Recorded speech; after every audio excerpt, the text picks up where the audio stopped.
Tyrese Halliburton and Pascal Siakam. Siakam beats the entire Knicks defense down the floor. Whenever we down, we always find a way. Count it!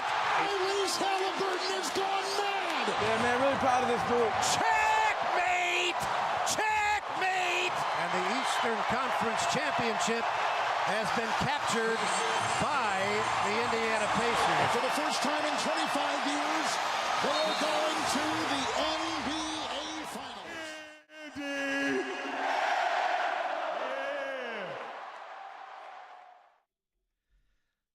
Yep, it's just basketball everywhere else, but it's NBA Finals time here in the Circle City, Indianapolis, for the first time in a quarter of a century. Kevin Bowen, the Indiana Pacers are in the NBA Finals.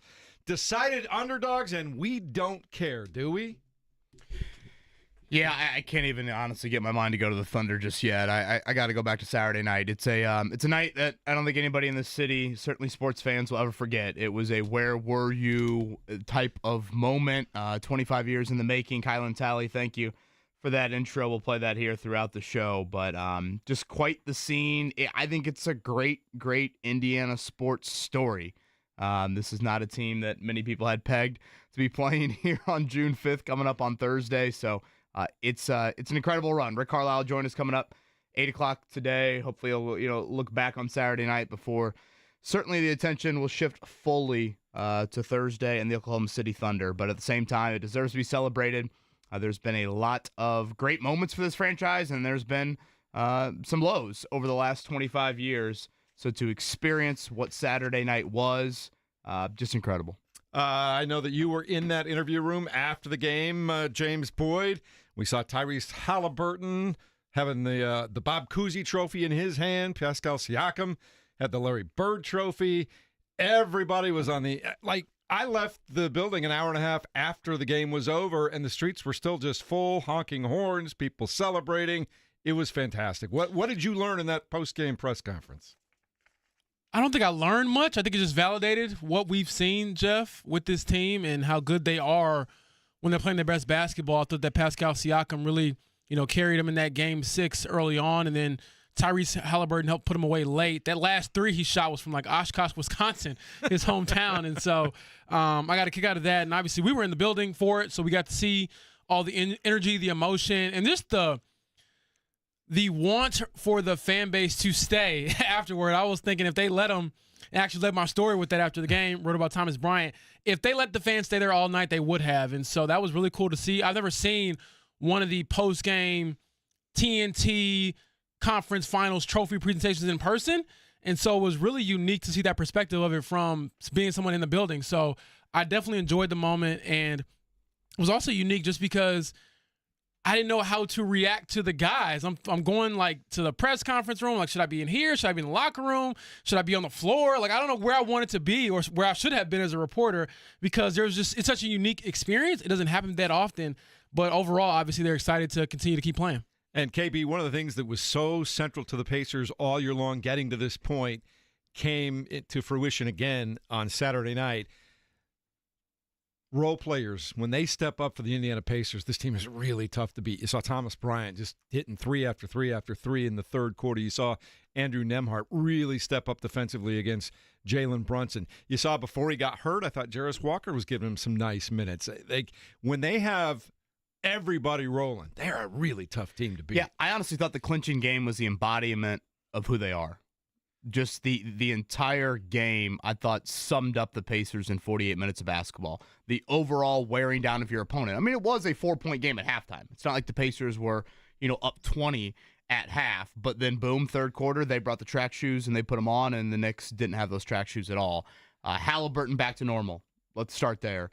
Siakam, the definition of just smooth operator. So your stars, both of them, I thought, really maybe for the first time all series in the same game, played like all-stars. And then, yes, just go down the line. With Aaron Nesmith, a little bit hobbled, I think still. Andrew Nembhard doing all of the little things, all of them. And honestly, they probably shouldn't even be called little things because they mean so much. And then as you get into that bench, Obi Toppin, sure, we're accustomed to Obi Toppin occasionally having a night like that. But for Thomas Bryant to look like Sam Perkins, corner three after corner three after corner three, bang, bang, bang, and then the reactions from Thomas Bryant. To me, it was a great summary of kind of who the Pacers are. They've got another gear.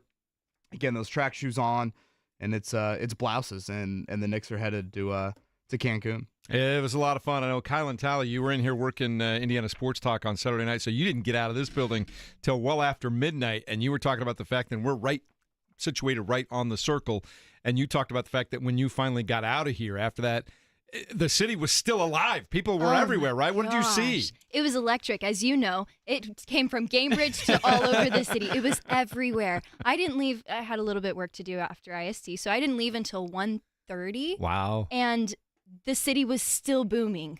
People still running around celebrating. A fantastic night in Indy. I think I left about 12:15-ish, probably, the field house, and I always walk back to our building because it's where we park and all that stuff, and just coming up that row of bars and restaurants right across the street from the field house, walking back up north, people were on the sidewalk 5-6 deep. It was so much fun to watch. Police presence was terrific. They kind of had the streets, I wouldn't say closed down, but contained, and nobody cared. People weren't in a hurry to go anywhere, James Boyd. No, they shouldn't be. I mean, you don't get these moments very often.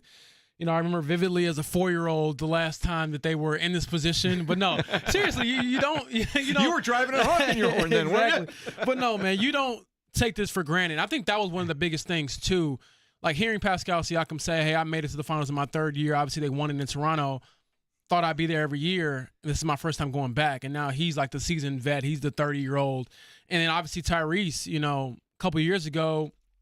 a few years ago, you were the budding star in Sacramento, and now you're the face of this franchise. And I remember just thinking to myself in that locker room, especially afterwards, seeing him hoist the trophy, it's going to be really hard to tell a Tyrese Halliburton story and remind people that he wasn't drafted here, because it feels like he's homegrown, like he's ours.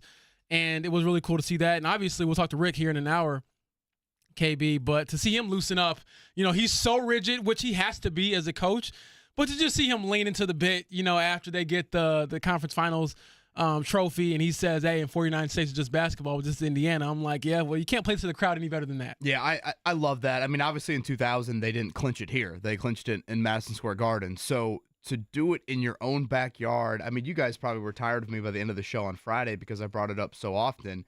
But to me, it was the biggest sporting event this city has seen in 20 years. And it should be celebrated. Yes, we'll have 3 more shows between now and game 1 that we can get all into the Oklahoma City Thunder, but I'm not going there today. Like, this deserves to be celebrated like it was Saturday, and unfortunately, just with how the schedule, is, we are doing our first show today, but these things don't grow on trees. You had, go back 25 years ago. You went through the brawl. You went through somehow the organization telling us that Mike Dunleavy and Troy Murphy were now cornerstones of the franchise. You went through running into LeBron seemingly on an annual basis. You went through a Paul George broken leg, a Victor Oladipo knee injury, Paul George in the softball game, 6 years without a playoff win, 9 years without a playoff series win. You go through all of that. You should celebrate Saturday night like I felt like the city did. I love the scene from Kenny Smith and the TNT crew in the concourse, or in the lobby area, I should say, where basically Kenny Smith looked at Tyrese Halliburton and Pascal Siakam at one point and said, hold up that trophy for all these fans that are here, that have lived through it. And it was just one of those moments where I don't know if Halliburton or Siakam maybe would have gone out of their way. That's fine. They can have all their attention on, Oklahoma City. But whether it's Rick grabbing the mic that you pointed out, James, or again, these players, showing these fans, I think, what it means. That is exactly what sports are all about. Sure, if you're a Notre Dame football fan, would you have loved to have beat Ohio State a few months ago? Yeah. If you're a Purdue basketball fan, would you have loved to beat UConn last April? Yeah. But you also got there. And those don't happen on an annual fall-out-of-bed basis. I mean, look at the Colts right now. Look at Indiana basketball right now. These things do not just happen. So they deserve to be celebrated. I hope we can do that today. Yep. I know a lot of fans did it over the weekend. And again, Rick Carlisle going to join us here coming up 8 a.m. on a Monday from the Pacers head coach. We are going to bathe in this experience for a couple of days. I couldn't agree with you more, Kevin Bowen. We will talk about all of this and give you an update on everything else that's happening in the world of sports in Indiana, which I still keep saying over the last couple of weeks is the sports capital of the United States, and it continues to be so over the weekend. We'll talk about it next. 93.5 and 107.5 The Fan.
I'm wondering if people have still gone to sleep if they attended that game or stayed up to watch it on Saturday night as the Indiana Pacers clinched their Eastern Conference Finals series against the New York Knicks with a dominant 125-108 victory, winning the series 4-2. Big night for Pascal Siakam, who was the series MVP, 31 points, 5 rebounds. Tyrese Halliburton heated up in the fourth quarter, 21 points, 6 rebounds, 13 assists. Obi Toppin, 18 and 6 off the bench. Kevin Bowen, everybody was playing their game on Saturday night. I don't think anybody had a rough game, did they? I think Thomas Bryant outplayed Karl Anthony Towns in the clinching game. It was, again, an embodiment for me of the exact team that this Pacers bunch is. You don't see many playoff runs where a team has gone literally 12 deep and gotten, I would say, contributions from each of those 12. Obviously not every single night, but it's been pretty darn impressive to watch. So a night that no one in this city will ever forget. And now the Pacers off to the NBA Finals coming up on Thursday. And again, we'll get into a lot of Thunder discussion as the week moves along. But let's just say this. The disrespect from Vegas is alive and well already towards Indiana Pacers. That is true. I looked that up this morning, and even my eyebrows were like, oh, really? All right. Anyway, they'll play at Oklahoma City, 8:30 p.m. Thursday night, as you said. Our pregame coverage begins with the network pregame show at 8. We'll probably do something a little bit different before that game starts. And James Boyd, we drew the curtain down on Inside the NBA on Saturday night. Yeah, I mean, how fitting is it? It'll be like a fun fact on one of these game shows years from now, like where was the last, TNT Inside the NBA, and it was here at Gamers Fieldhouse with Pascal Siakam and Tyrese Halliburton talking to the guys. And so I love the show. I get the complaints about it not always being the most factual basketball-based experience, but it is hilarious nonetheless. I've been enjoying seeing everyone kind of recap their funniest moments from the show, and one of the coolest moments had to be, again, Tyrese Halliburton, Pascal Siakam being recognized on the last stint of that. KB, we saw a little microaggression towards TNT from Shaq at the very end. We just started dropping F-bombs all over the place, and I thought it was interesting that Shaq was wearing his boating captain's hat, and Kenny was wearing the fishing hat on their last show. Yeah, it was hilarious to watch, and I thought a really cool scene. I've always loved just how much they, They celebrate basketball. Well, I was going to go a little different direction. I love how much they adore Ernie Johnson. For those that don't know, I mean, Ernie's lived quite the life, and just how much they are four real brothers up there, I thought is really, really cool. And Shaq was mentioning how, Ernie was supposed to be the one that was kind of doing all of the on-court stuff, and, passed a little bit of that torch to Reggie Miller on Saturday night. And, again, I don't know how much is behind that, but Shaq made it clear that, that was Ernie realizing what Reggie means to this franchise and saying, no, Reggie, you hand that to Herb Simon. And thankfully, Miles Turner and some others came in there and helped Herb Simon lift that trophy up there. But I think just another nod to what an incredible run that show's had. So much fun. Again, as I said before, I can't think of a better word.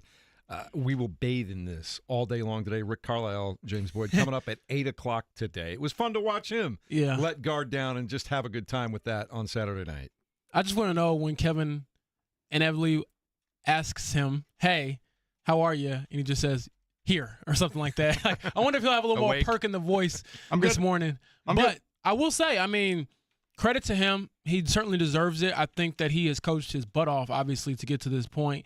And, again, he's kind of defied some of the odds or the stereotypes that we've seen with teams where it's like, oh, you have to shorten your rotation. You have to only play a certain amount of guys.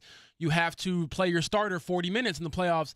He's done none of that, and they've won because of their style, their build, and it's unique. It's unlike anything I've seen, really, because even with some of the teams they're compared to as far as the way they pass the ball, the Warriors with Kevin Durant, and even pre-Kevin Durant, the Spurs, they don't necessarily have, that top-end star power, I would say. The Spurs, when they were winning championships, they had Tony Parker, Manu Ginobili, and Tim Duncan. And then the Warriors obviously had Kevin Durant, Steph Curry, and Klay Thompson, and Draymond Green. So they don't have that. I don't know if they have 3 Hall of Famers on their team, 4 Hall of Famers, but they have 2 that have potential to get there with Tyrese and Pascal to continue on this trajectory.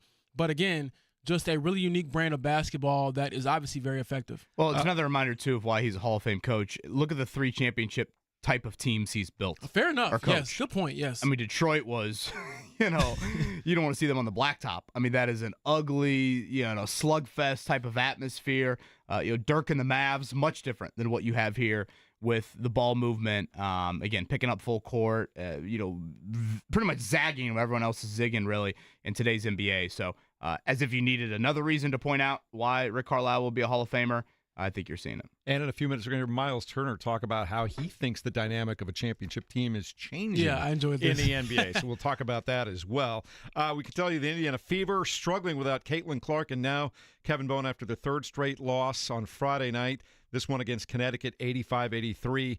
Now we have injury questions again with Sophie Cunningham and her injured ankle, and also Sydney Colson left the game, hobbling a little bit. I guess to describe it in Pacer terms, remember when the Pacers were looking for one of us to play center early in the year? Yeah. That's what the Fever are looking for at point guard right now. And to add to it, at least the Pacers had Miles Turner really throughout most of that. They don't even have Miles Turner right now. So, James, I am a little surprised we haven't seen a roster move just yet. Maybe we'll see something, in the next 24 hours because their next game is tomorrow night against Washington here. But they are in a dire need right now for some point guard help. They'll play Tuesday and Saturday this week. So almost it's can you get through tomorrow and see what happens? Remember, Caitlin Clark will miss this week as well before that reevaluation comes next Monday. Yeah, I believe they'll be able to get an emergency hardship, meaning they can sign a player, just have an extra body. Because I believe in the WNBA, when you drop below 10, then you can start to explore some options there. And I know Kelly Kroskoff, their GM, spoke, I believe, yesterday at practice and was saying they're looking into all these things because they just need to stay afloat until they get some bodies back. Because there's no Grace Berger, there's no Erica Wheeler, some of these other names that maybe Fever fans recall from last year. Their depth at point guard with injuries certainly taking its toll. Exactly. Has been there, unfortunately. And Kelly Kroskoff, by the way, is their team president. I'm sorry, not the GM. Yep. She also reminded everybody over the weekend that the year that they won the championship, they started 1-7 that season. So don't freak out just yet, was her message. So the Indiana Fever playing again tomorrow night at home against the Washington Mystics.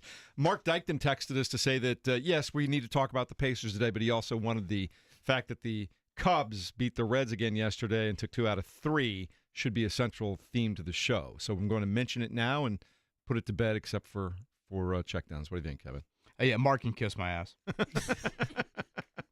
Oh, he'll do that with a 7-3 Cubs win yesterday, and the Rangers beat up on the St. Louis Cardinals by a score of 8-1. And Alex Pillow, in breaking news, did not win at Detroit yesterday. It's been 31 years since the Indy 500 winner, Kevin, has won at Detroit. He was crashed out of the race when hit from behind by Malukas. Meanwhile, Kyle Kirkwood went on to take the checkered flag. Mark, safe travels to Florida. I didn't really mean it. I kind of meant it there. Shout out Santino Ferrucci, first ever podium. I thought pretty entertaining race, but yeah, Kyle Kirkwood, what a wild weekend. Him and Will Power, largely Will Power's fault getting into it earlier in the weekend there. So an all-American podium. You don't see that very often. Kyle Kirkwood, Santino Ferrucci, Colton Herta there in Detroit. Also, really quickly, the junior high school players, the All-Stars from Indiana, beat up on the Kentucky Junior All-Stars, 119-108. Luke Earl, 36 points, 9 rebounds, the Purdue recruit from Mount Vernon, Fortville, proving why he's going to Purdue. Kai McGrew, from Lawrence North, had 23 and 8, and Dikembe Shaw from Crown Point had 16 points and 5 rebounds. Really nice performance by them as they continue to dominate Kentucky these days. Luke Ertl is the truth. I got a chance to see him last year when they knocked off Braylon Mullins of Greenfield Central in the sectional championship, and I thought that kid was amazing. So they're getting another great player at Purdue in about 2 years, but he's going to a senior year, and I think he's my favorite to win Mr. Basketball. Anything else, KB, before we head to the break here? Yeah, again, the private service for Jim Irsay will be later today, noon today. So, yeah, the private memorial for Jim Irsay coming up later today. I assume you will see a lot of NFL owners, certainly former players here in the city of Indianapolis for that.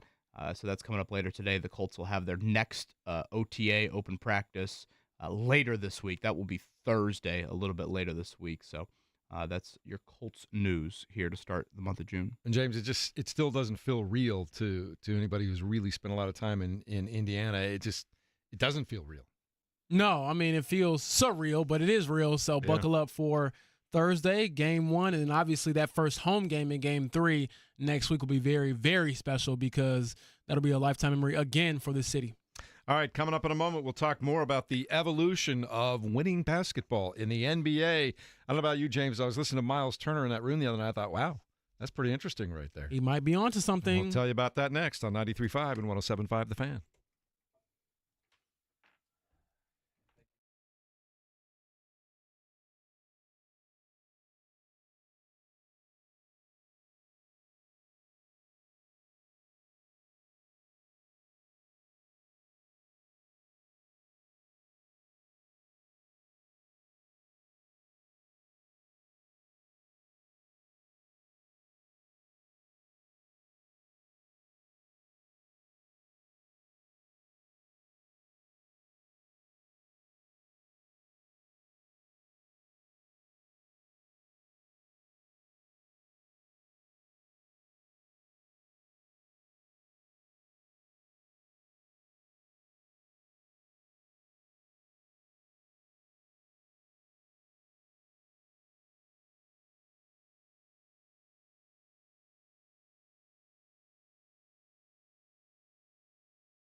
Pascal Siakam is your Eastern Conference Finals MVP. 31-point performance to cap it off the other night. And it was close. I guess they looked at the voting from everybody, and I think he got one more vote than Tyrese did, which is a great problem to have, James Boyd, when both guys are getting love. Yeah, I could see it going either way. I think, obviously, the Game 5 stinker from Tyrese might have hurt him if he just scores, 12 or 13 in that game. Maybe you give it to him. But either way, I think it speaks, again, to this team. It could go either way with a lot of things as far as who deserves credit, who's the best player. I mean, I would even venture to say Pascal wasn't the best player every game this series. The moments where Aaron Nesmith stepped up and others. So, again, the power of friendship, as some other, Pacer said in his post-game interview.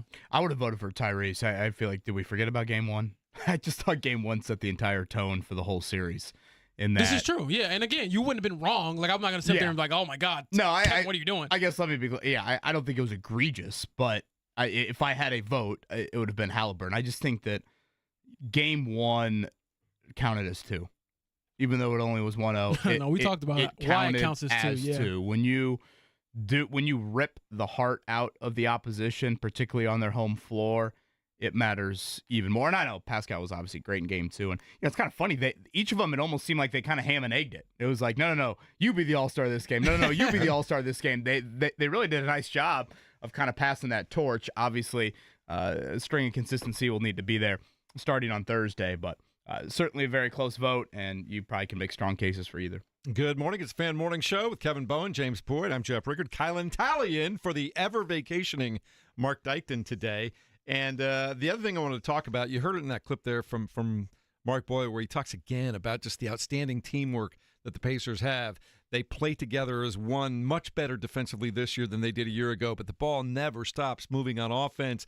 And that led Miles Turner to say something very interesting, I thought, in the postgame press conference, James Boyd, when he was talking about the fact that things are changing. The way you play winning basketball in the NBA is maybe not necessarily just having the big three, so to speak. It's a new blueprint for the league, man. I just, I think the years of the super teams and, stacking is just not, it's not as effective as it once was. You know what I mean? This NBA, since I've been in the league, this NBA is very trendy, it just shifts. But the new trend now is just kind of what we're doing. OKC does the same thing. Young guys get out and run, defend, and, use the power of friendship is how they call it. The power of friendship. I thought he made a good point there, but my only pushback is this, and please tell me if I'm wrong. At least in my era, the last 15 years, the big three has worked when it's involved LeBron James and Steph Curry in their prime. So the other teams have tried to replicate it. We've seen the Philly try to do it a couple of times. Other teams try to step up and do it. Obviously, Kevin Durant and the Brooklyn Nets tried it. It didn't work. So I was like, yes and no. The league is certainly changing. I think a lot of that has to do with the new CBA. You just can't pay players like you used to, and you're seeing teams having to retool under different CBA restrictions. However, when you have prime LeBron and prime Steph Curry, that usually helps your big three a ton. And it is cool to see, though, the way that they built their team, this Pacers franchise. And also, OKC is kind of like not a mirror image, but a very similar image to them with the depth, having the one kind of lead guard, run things and things like that. So we'll see how they kind of clash in the finals because they do have similar styles. Like the OKC can run. They defend. Obviously, the Pacers can run. They want to run. They have defended a lot better this year. So I'm curious to see just which style of play, if you can find the differences, pushes one team over the other. I've half joked, but I am kind of serious about this. In a couple of things I would love to see sports franchises do. I've always said this. In the NFL, I want to see a team go all in on the wishbone. I want them triple option. I want old school Navy Army. I want it all. I want an NFL team to do that. Can you imagine all of a sudden out of the blue, you're like, oh, bleep, we have to guard the triple option with NFL athletes this week? The Ravens, I feel like, come to mind. Boom. I mean, hell, maybe the Colts with how the forward pass could look here coming up in 2025 for them. In the NBA, I want a team to press every night. Can you imagine if you relied on your 13-man roster 82 nights out of the year, you played a ton of guys, you kind of hockey subunits in, boom, here we are, 40 minutes of hell, Shaka Smart, Nolan Richardson, however you want to look at it. You imagine what that would do to an opponent's preparation. Oh, yeah, we got into your city at 2 a.m. tonight. Oh, you're going to pick us up full court for 48 minutes? well, damn, we're screwed. We might as well just get back on the plane and go home. The closest thing to that are these two teams. I mean, like, I get that that's never going to happen as much as I want to see it happen. I think it'd be wildly entertaining, and it would be such a curveball to the 29 other NBA teams. But if you look at it from a pace standpoint and a willingness to somewhat pick you up full court, these are the two teams that do it. And so in Miles' case, I can kind of see where he's going maybe with that. The ball movement. Miles wasn't trying to do this, but let's not undermine Shea and Tyrese.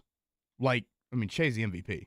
It's not like the Thunder are without a star. I mean, they have a absolute stud. And they got Chet Holmgren, too, who's not too bad. Sure. And Jalen Williams. And, right, but like, let's not act like this is a bunch of, like, this is the plucky mid-major team that's been together for 4 years, and their ball movement is so crisp. And the same thing for the Pacers. Tyrese Halliburton puts up stat lines that we don't see anybody in the NBA put up. Yes, their ball movement is great, and I thought Game 6 really embodied the team that they are because so many people did contribute, but you also, in both of these teams, have a gifted lead guard catalyst that really, I think you can make the case both of them are certainly unique to anybody else in the NBA. To that point, Pascal is cold for real. Like, there's times where I'm like, do y'all realize what this man is doing? It doesn't look maybe as sexy as other players, or it's not as, pronounced. But, man, if you see him, if you actually watch his footwork, his, mid-range game, even just like the step-through layup he had with the and-one reverse after the Thomas Bryant blocked there in the third quarter, that was a huge play. I'm like, the skill to finish that at his size is unbelievable. And this is a guy who, that man has a bag. Like, yes. And I think people kind of underestimate it because he doesn't go, how do I describe, like super deep into it, mainly because he doesn't have to. It's like, I'm going to hit you with 2 or 3 moves, I'm going to score. And it's very efficient when he's rolling. So I got a kick out of talking to Benedict Mathurin about Pascal after the game, and in true Benedict Mathurin fashion, I was like, hey, man, do you ever think, like, man, this guy's cold for real? And he's like, yeah, but he can't guard me. I mean, he still can't. And I'm like, Ben never changed, my brother. So it was other thing about that, being in the actual locker room after the series was over, it was a little bit unique just because they had the hats and the shirts. But I put it out there on social media yesterday. It was not as celebratory as some might think. And perhaps that's a good thing, but it was pretty tame. I mean, outside of a couple of, I can't even say glasses of champagne. It was like, 10 cups or plastic cups and just a little bit. Other than that, it was pretty routine. Them debriefing the game, what worked, what didn't work, how can we get better for OKC? And that was pretty much it. Like, this wasn't some, we're happy we've gotten here. It was very different just from what I may have expected myself. I want to make sure we individually give a shout out to Andrew Nembhard because I thought he had a really rough series up until Game 6. If you watch early in that game, Brunson has a couple buckets on Aaron Nesmith, and Rick Carlisle decides to put Andrew Nembhard on him. And going back to Friday, that was a concern I had exiting Game 5. I thought to myself, oh boy, if Nesmith now is limited as they get on a plane again, then all of a sudden, what's your answer? Because Nembhard certainly had struggles against Brunson last year in the postseason. And if he's a liability on the offensive end, now you have an issue there. And for Nembhard to play as well as he did, I mean, that was just an outstanding effort from him. And I just think he's wired in a way. It's not as boisterous as Mathurin, but those two guys in the same draft class, those two dudes are, again, they're different levels of outwardly boisterous. I mean, you just heard James reveal the Benedict Mathurin quote about Pascal Siakam. Andrew Nembhard is a quiet, cocky dude. He believes in himself like none other. He is really, really confident. And again, it's not as loud as Benedict Mathurin, but that dude walks with some swagger to him. Yes. And the fact that you can block all of that out the first 5 games of the series, and in game, it's not like they planned this going into the game on Saturday night, but in game for him to take the Brunson assignment, handle that as well as he did, and then still have as easily his best offensive night of the series. That is the Andrew Nembhard we're used to in April, May, and I can't believe I'm now saying this, potentially June. I thought I was about to bring that up. I thought that low-key he might have had the best overall performance from anybody on Saturday night. I think you can make that case. He had 14 points and 8 rebounds in addition to really frustrating Jalen Brunson. You saw as the game went along, Brunson was getting more and more frustrated because Nembhard was just on him all the time, full court, and wouldn't let him go, to the point where Brunson at one point gives him a little headbutt coming back down the floor. Yeah, and I saw some Pacers fans like, oh, my gosh, he should be ejected. And I'm like, have you ever seen Reggie Miller compete? Like, that to me was like, that was more like get out of my space. Yeah, headbutt, right? and in all seriousness, maybe they do need to review something like that. But I wasn't like, standing up yelling at the refs like they should take this guy to the game. And honestly, it was kind of funny because I was like, either way, you can headbutt, you can, flail, you can scream to the officials. It ain't going to change what's coming down the pipeline, which is a loss. And so I thought that Andrew Nembhard really set the tone early. Even like, I believe like the second play of the game, he got that inbounds off the steal. Yeah. Mm-hmm. And that lets you know where his mind was at. And then he was just telling us after the game, because we did catch up with him, about the shot making and why he wasn't making shots. And not an excuse. He was just, I thought it was just honesty. He was like, man, I was tired as bleep. And he said, I finally got one to go down, and I could feel my legs kind of coming back underneath me. And it lets you know, just what it takes out of you. I think sometimes we take it for granted. When you pick up full court all game, every game, it does tap into your energy reserve a bit. And so it's not like he's just, all right, go out there and stand in the corner and wait for Tyrese to throw you the ball for wide open three. Like, yes, that's part of it. But on the other end, he's picking up full court, and it takes a lot out of you. So he had to go to a deeper, kind of mental place to knock down some shots, and he was able to do it. And I got a kick out of, asking him about his defense. And also, a new wrinkle in Game 6 that I hadn't seen throughout that series, Tyrese Halliburton was picking up full court. He was pressuring Mikal Bridges. And so I thought the defensive pressure was just through the roof. I thought that was a really cool wrench that, Rick Carlisle kind of implemented into their game plan and kind of threw the Knicks off, because if you saw throughout the game, even when they were hanging with them, they were starting their offense with like 17 seconds left on the shot clock almost every possession. And that's not good. Obviously, you want to start earlier, because the later you wait in the shot clock, it means that you're taking a more poor shot because you're not getting the better looks before that. So, again, just another little layer where I thought Rick Carlisle just tactically changed the series. It was a lot of fun to watch. I've been saying that throughout the morning, and because everybody did contribute. And I thought, to take it one step further with that, picking everybody up full court, Kevin, I don't know what it was like on TV, but you could tell in the arena, you could visibly watch guys off the ball and see the whole thing. The Knicks were ground down with about 6 minutes to go in that game. Like, they were done. They were just physically done. Well, the track shoes came on in the third quarter. I was going to say, was it earlier before that, Jeff? Like, I thought it was about 7-8 minutes to go. It was obvious that they were just physically done. 58-54 at half. So, I mean, still a back-and-forth game. Like, I thought OG Anunoby was really good for the Knicks, and he was hitting some shots. I'm like, damn, if he could have done that at IU and stayed healthy, things could have been different there. And I felt like you were kind of like, is Brunson or Cat going to show up a little bit more? And then that third quarter, when the Pacers were able to, I think, turn that throttle up even more, that's when it really was game over. And, I mean, hell, Thibodeau, he waved the white flag there, a couple minutes maybe earlier than I would have. But I think the Pacers, that's what they do. And it'll be a different story next round in that, again, I thought the Pacers would win in 5. They ended up winning 6. I thought, to me, the Pacers' greatest strength was the Knicks' biggest weakness. Your willingness to run, your willingness to play 10 or 11 guys. The Knicks don't want to run. The Knicks don't want to play that many guys. The Thunder are different in that area. Now, granted, not a lot of teams have wanted to run with the Thunder. How much will Indiana test that? Obviously, those are some things we can get into throughout the week. It was kind of fun to watch with about a minute and a half to go. Both teams just emptying their bench like, well, that's it. We're over. We're done. I enjoyed that. It was a little bit like it was. Tibbs waved the white flag. And, I mean, obviously it was an 18, 19, 20-point game down the stretch there. But what a way to close it in front of a packed house. I kept looking all night long, walking around the concourses in the arena. And even especially during action, I couldn't find one single empty seat. I saw people standing and looking over little crevasses and little corners everywhere I could. It was as close to standing room only as you get these days, James. Crevasses. What a word. Is that Mexican for beer? Like, is that different than a, man, than this a had crevice? to be. Nah, see, I'm not giving you credit for that. I'm giving credit to wow. Grant or Jake. Was that the pearl? This was on their SAT or their ACT. One of your kids had homework with this word on there. No, I'm joking. Yes, you were very right about just the atmosphere itself. Hey, our poll was right, James Boyd. Can we deserve some credit here? Yeah, yes. Thank you. Yes. The 6-game poll? Game You said 6. you want to clinch it in your own. Did you see the scene Saturday night? Yes. The memories of a lifetime. You still got Knicks fans crying on social media if you really want that. That scene Saturday night will be one that you will never, ever forget. That's I want a shirt that says what you wanted. I want a shirt that says 30%.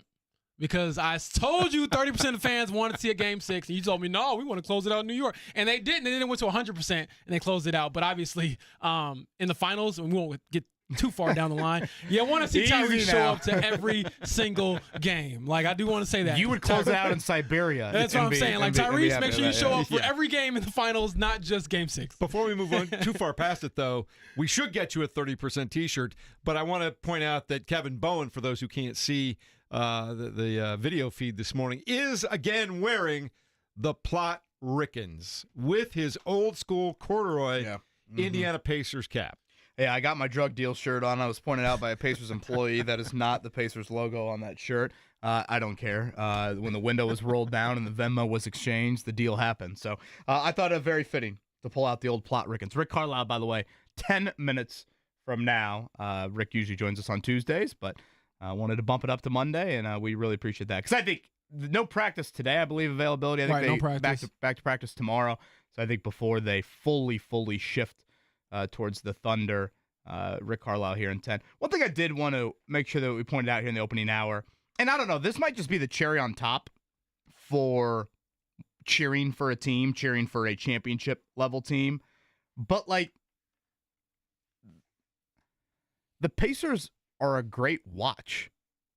Like, they're super enjoyable to watch play the game of basketball. They share the ball. They play hard. They hustle their ass off. They don't have dudes that you hate. And Oh, they do if you're the other team. right, but no one in this market. Like, I mean, they don't. I mean, like, I don't know. Yeah. You know, maybe Matherin frustrates you with taking a shot or two, or you know, I don't know. Man, Turner's got to take advantage of a smaller guy more. Like, those are your frustrations with these guys point. individually. Like, Good point. that doesn't happen in professional sports very often. And again, I want to make sure that, like, if Notre Dame football wins the national title without implementing the forward pass, I'll be very happy. I don't care how boring it looks. But this is a 52 carries in the game. Sure. 3 yards in a cloud of dust. Do that 4 straight plays and the chains are moving. But, like, this is an enjoyable watch. And I'm probably feeding into a little bit too much of the, oh, I don't like watching the NBA. All they do is, you know, ball hog and isolation. And that's not fun. That's not enjoyable. But, like, if you're a young coach of a basketball team, wouldn't you tell your players, go watch the Pacers? Like, go watch Tyrese Halliburton get others involved. Go watch Aaron Nesmith and Andrew Nembhard play their ass off. Go watch Pascal Siakam run the floor. Go watch Miles Turner's reaction post-game, you know, and him talking about how he's played here for 10 years and the ups and downs of it all. Like, that to me is awesome. And it's why I think this is a great Indiana sports story. This is not a team that was born on third base. This is not a team that we expected to be here. I mean, James, I think you might have been there as well. I'll never forget before the start of the season a couple years ago, going over to the Pacers, and their front office was like, yeah, I don't know if we're going to be a playoff team. Oh, boy. We're a little nervous. They ended up having to win game 82 to not be in the play-in. This was last year, guys. Last year. And then you beat Milwaukee in 6. You beat New York in 7. The shot that maybe changed the whole trajectory of this current run was Nembhard's 3 in game 3 last year against the Knicks. If he misses that shot and you go down 3-0, who knows? You probably obviously don't beat the Knicks in that series. And then does this happen? And then all of a sudden this year, it all unfolds how it has. It's a great, great sports story in a state that's filled with them. And we just probably finished off one of the wildest sports months in the history of our state. And now we're talking about the Pacers playing in June. I read a great piece in The Athletic yesterday about how Tyrese Halliburton has now joined the long list of Knicks nemesis. Players that Knicks fans are going to love to hate, mostly because of that game 1, comeback and the shot that just finally drops. And then the fact that he has the choke. And I don't know if he's on the same level as Reggie Miller, who continually torched the Knicks.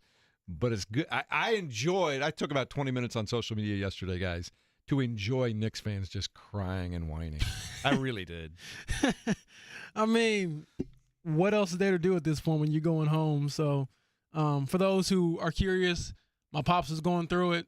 Diehard Knicks fan. He was realistic, though. I told him he was the most pessimistic Knicks fan I ever heard in my life because before Game 6, he picked the Pacers. I was like, you're the worst fan ever.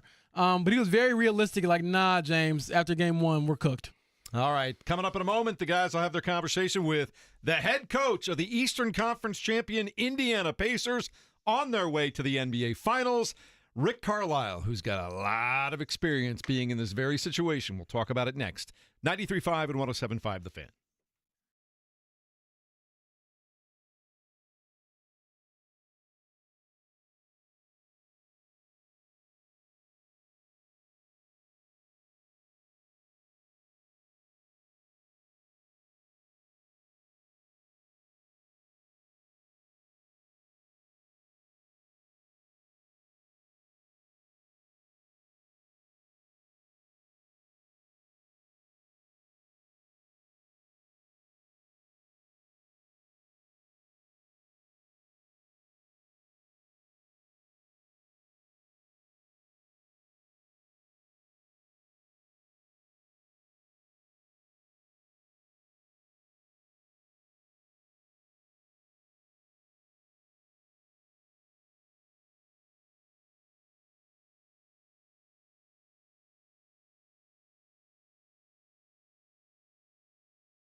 Honestly, the Miles Turner, Indiana, that might be my favorite part of that entire montage. Kyle and Tally, thank you. A night that no one in this city and state will ever forget. Indiana Pacers off to the NBA Finals for the first time in 25 years. Game 1 coming up Thursday night down in Oklahoma City, and it is 8 o'clock. You're used to that time slot, bumping it up one day on a Monday to recap everything that's happened so far and to look ahead to the finals. He is the head coach of the Indiana Pacers. He is Rick Carlisle. Coach, congratulations and thank you for the time on this Monday morning. Coach, we got you? Hello. Yeah, I'm here. Okay. Apologies for that. We've had some phone issues lately. Appreciate the time and you adjusting to Monday for us. If you don't mind, can we go back to Saturday and just that scene? It felt like it was the biggest sporting event the city's had in about 20 years. What was that like for you? And I guess I'm mainly pointing to post game, but curious if you felt kind of the magnitude of any of that. Yeah, it was an amazing night. Very long day. You know, it's 8 o'clock game on a weekend, and so it took a while to get there, but the game was as expected, very, very difficult. New York is one of the strongest willed teams you're ever going to come up against, and I thought we played well really from the beginning of the game, but every time we get a little bit of separation, I mean, they would come right back on us, and it was it was the highest level of competition. And then, when it was over, it's always an amazing feeling when you get to that moment. And, winning the East is a big deal. And, the fan base has not been in this position for 25 years. And so all that stuff, the post-game festivities, the MVP, the Pascal, was great. And for me, the special moments post game were with Mr. Simon and with Steve Simon and Rachel Simon. They just they were so appreciative of the team and what this group has done to this point. And it's a bit easy to get drunk on having gotten to where we are right now, but I talked to the guys a little bit after the game and then a little bit through our group text message about the fact that our celebration has to be relatively short, and then we've got to brace for the next challenge. And Oklahoma has been they've been the dominant team all year, and so we'll have our work cut out for us. But Saturday was certainly a wonderful night and a great moment. Any maybe surprise interaction, text, call Saturday night? I mean, you obviously mentioned the Simons, and I know Nancy Linder was courtside. Obviously, Reggie is a part of the trophy ceremony, but anything that you'll really look back on outside of maybe your interaction with the Simons from Saturday night? Nothing that I'm going to share with you guys. Rick, I'll go here, and I believe you will share about this guy. Thomas Bryant, 11 points off the bench, playoff career high. What did he mean to that team in that moment? And what does he mean just as a spirit? Because I feel like he brings the most energy and positivity that I've ever seen from a bench player.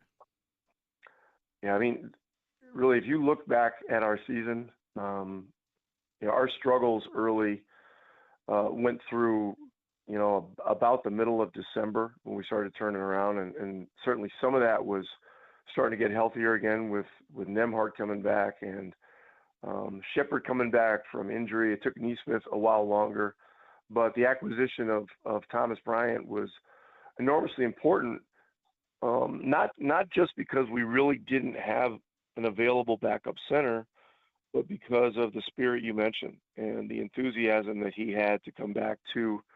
It's not his home state. He's from New York, but having gone to Indiana, you could sense that he felt that this was sort of a homecoming, and it was very meaningful to him. And from then on, our defense got better because we could play bigger. Offensively, he's a guy that's a bit underrated and is capable of some explosive games from time to time. And certainly the 3 threes, the free throws that he made, on the breakaway, the block shot, all that stuff were those were all inspirational plays. Rick Carlisle with us again. Game 1 coming up Thursday of the NBA Finals. First time in 25 years the Pacers are back in this position. Your willingness to continue to play as many guys as you are, Coach, it's definitely not, I think, something a lot of NBA teams do here in the playoffs. How much of that is rooted in, I guess, obviously you trust those guys, but you also look at it and say, hey, we got to play the long game with our starters, and if we can get them back and healthy, or I should say rested in the second halves of games, we can really take advantage of some teams as well?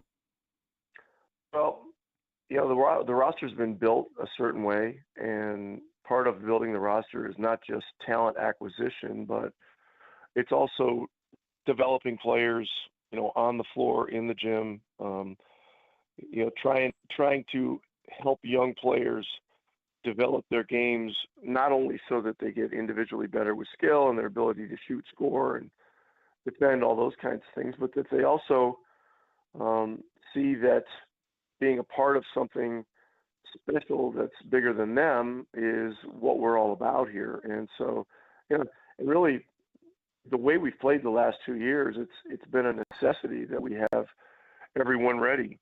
And a lot of times it's not just the fatigue factor. Neesmith got in foul trouble the other night. I mean, he's been one of the best players of the entire playoffs, and then all of a sudden, he's got 3 fouls in the first half. He's got 4 in the quarter, and Walker, who certainly had ups and downs with respect to getting in games over the first 2 years. He was ready. He was ready in Game 5 in New York. He was one of the few bright spots in that game, and then in Game 6, he helped us close out the third quarter well, and then very unfortunate what happened with the ankle. But these guys have been ready. Matherin's had his ups and downs, but he's seen a bigger picture through all this, and we just got to keep developing that mindset with our guys, because the style we play is very demanding. I mean, you get up full court and defend the way Nembhard did for the entire game against Jalen Brunson. I mean, that is a taxing thing, and it takes a lot. Before we move on, Rick, do you have any update on Jarris Walker? He's going to be out for a while. I don't know how long. He certainly will not play in the first 2 games of the finals. He was still on crutches yesterday. And so I'm certain he'll be listed as out for those 2 initial games. Now, the fact that the finals are stretched out over a pretty significant period of time gives him a chance to recover. And you don't know. I don't have the what grade it is or anything like that, and I'm not sure we would share it anyway because of HIPAA laws. But it was a tough fall, and it was quite swollen after the game. So we'll have to see what's what. He'll do all the treatment. He'll be very motivated, and he's been on point anytime he's had any kind of dings or anything like that. But for those, at least those first 2 games, it will be a loss not having him available. Gotcha. And then going back to how this team is built, when you arrived here in Indiana for the second stint as head coach, obviously you kind of marry some of your ideas, your vision with Kevin Pritchard. So how pivotal has he been in the way this team has been built, and obviously the success you all have had?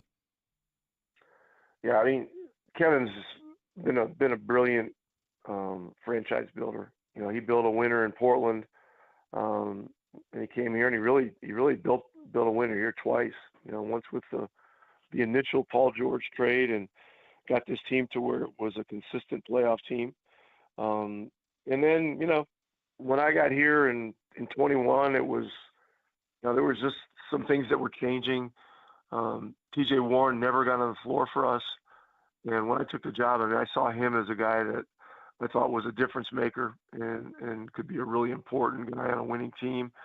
There was the whole thing with, Domas and Miles, and the question of, should these guys be playing together? And so, whoever was coaching the team would start both of them and then separate them throughout the game, and then maybe bring them back together at the end of the first half, and then do the same thing in the second half. But it was wasting, the real true abilities of both players. And so when the opportunity to trade for Halliburton came up in January of 22, I think it was, and we also got Buddy Hield at the time too. That was a reverential moment for the franchise, and from there, it was pretty clear what the vision needed to be. We needed to play fast. We needed to get toughness around Tyrese. We needed to play with pace, and we needed to play with shooting. Rick Carlisle with us here again, off to the NBA Finals coming up Thursday. That will be game 1, game 3, the first home game of the series coming up a week from Wednesday. Coach, I don't know if you caught this, but Zach Kiefer wrote a piece on your guys' team in The Athletic a couple weeks ago, and he drew a comparison to the team 25 years ago. And I know Antonio Davis wasn't on the team that got to the finals, but he made a comparison of the toughness factor of the Davis brothers to what Andrew Nembhard and Aaron Nesmith bring to your current team. Obviously, the size analogy isn't necessarily there, but he pointed to the toughness of the two pairings. I'm curious, if you look back on that team that got to the finals, do you see any similarities, whether it's that one or any other similarities between the two? Obviously, the games and the style has changed a whole lot. Well, prior to that season, I guess in the draft, it was probably the 1999 draft. We traded Antonio Davis for the draft rights to Jonathan Bender. Donnie Walsh made the decision because he could just see that the run with that veteran team was probably close to coming to an end in terms of being able to play at the highest levels, and so it was really the right move. What happened was we had acquired Sam Perkins, and I think that was part of the effort to replace Antonio. And then that team had to reinvent itself a little bit, and so Perkins played great. Austin Crozier played great off the bench. Travis Best, Jalen Rose were big time players off the bench. Derek McKee was still playing at a high level, and so that team became defined by depth, rebounding, and shooting. And when you get to that point, and a lot of teams have ridden that team off once the Davis trade had been made. There's got to be an element of resourcefulness that a team can conjure up, find, whatever. And that team did, led by Mark Jackson, who was really the leader of that team. Reggie was, absolutely in his prime. Dale Davis was an all-star that year. I think Reggie was an all-star as well. Rick Smith was still playing at a high level. And so, the team found footing and got hot at the right time. And we went on a run to get to the finals. And we were down 2-1 to the Lakers. And I think there was a overtime game in game 4.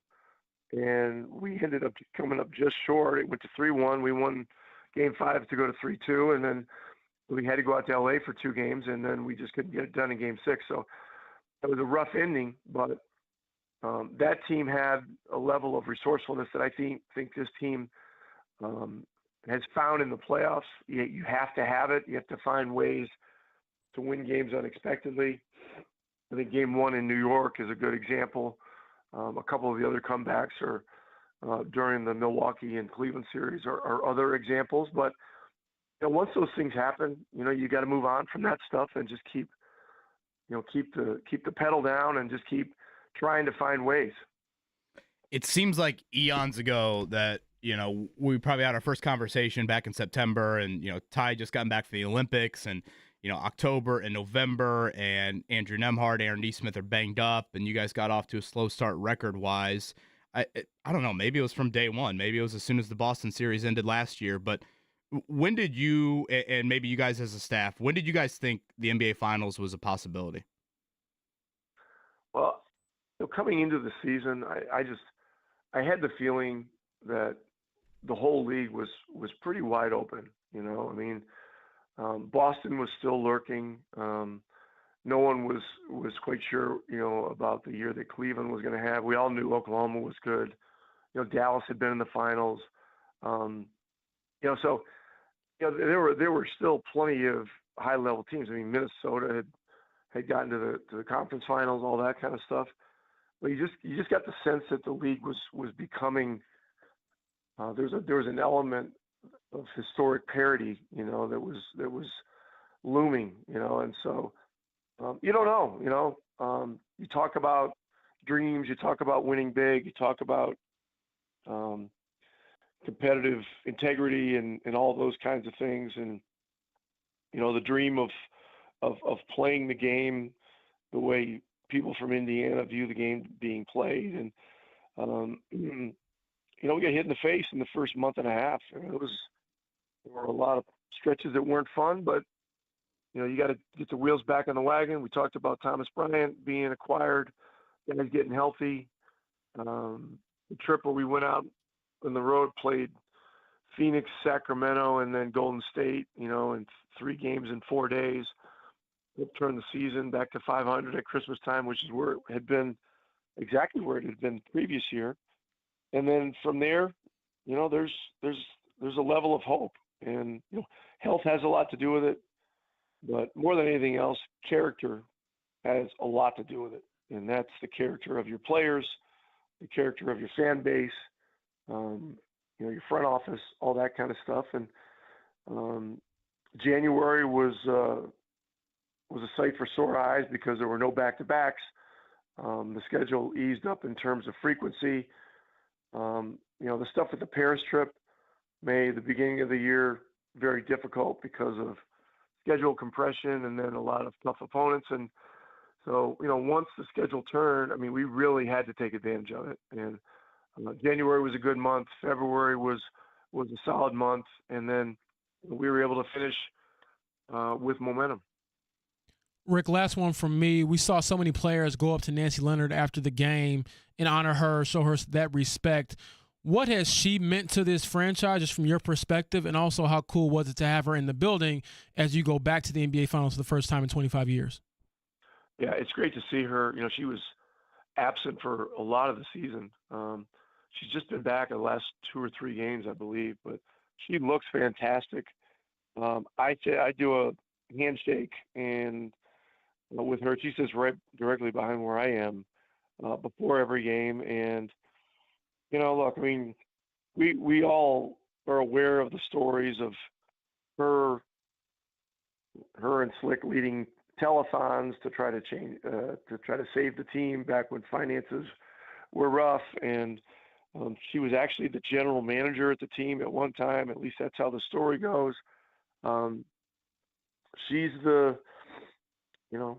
the godmother of the Indiana Pacers. There's just no other way to look at it. And her strength to keep going. I don't know how old she is. I think she's 90 or I believe she's 93, Rick. 93, yeah. So, I have an idea of what that's like. My dad's 94. he's at home and he reads a book every day, and he looks forward to Pacer games, and Nancy's 93, and that generation grew up in the midst and the depths of the Depression. I mean, these are some tough folks, and Nancy is one tough cookie.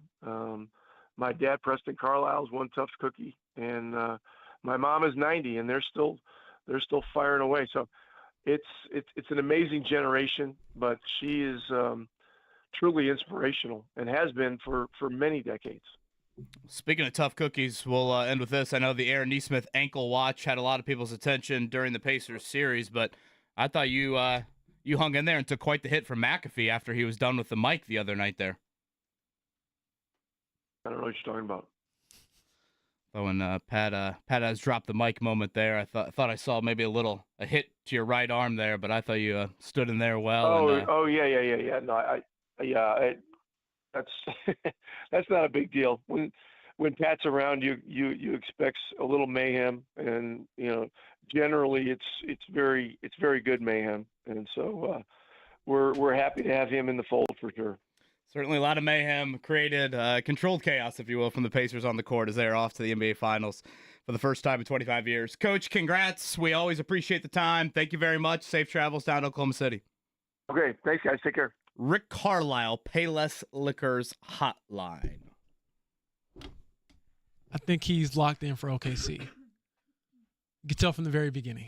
But I'm always grateful to have him share his time with us and to hear him kind of give some perspective. I think that's one of the things I've always appreciated about Rick is that when you get him going on how the game has changed, how life has changed, those are the things he seems to really love to kind of break down. And obviously we've seen him sort of adapt as a coach and as a person probably as well to just how the NBA is played and how the game is played these days. And it is exciting to see him back in the NBA Finals. And he's been here now as a player, assistant coach, and again as a coach. Yeah, I think he said a sixth time in the NBA Finals under one of those different hats. I really enjoy, and I'm biased, but I enjoyed the answer on comparing this team to the team 25 years ago, just because that is such an iconic team for this market, and really a team that I kind of grew up on. So again, I know I'm a little biased with that answer, but I thought it was interesting.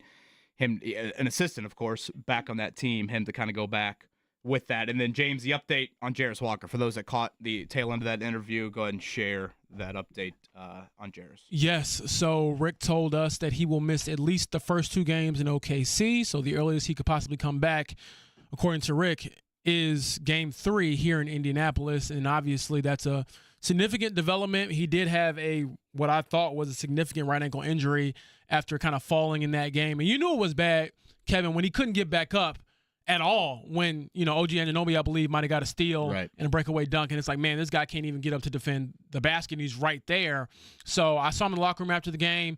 He was on crutches. Rick Carlisle told us he's still on crutches as of yesterday. So something to monitor throughout the series for sure. So again, Game 1, Thursday, Game 2, Sunday. The home games of this series next Wednesday and Friday. So that possible Jarris Walker return would be June 11th. And then if the series stretches to 6, June 19th, that is a Thursday, that would be Game 6 of that. We'll have that Rick Carlisle up from a podcast standpoint, probably play some of it back in the 9 o'clock hour. Kylan, why don't you dial us up here for a little morning checkdown?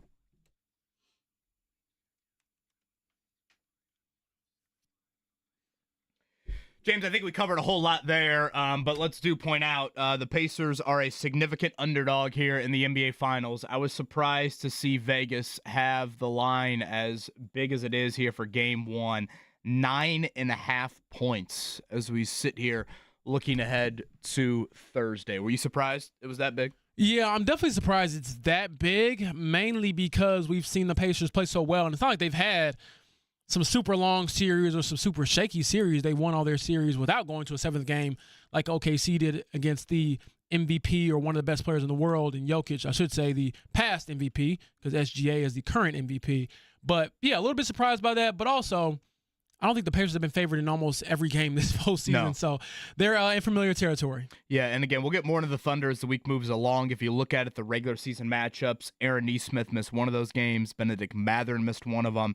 Chet Holmgren missed both of them. I do think Chet is a really important piece to what Oklahoma City is able to do. Shai Gilgeous-Alexander was outstanding, really, in both games this season. So plenty more Thunder-Pacers combo here leading into Thursday.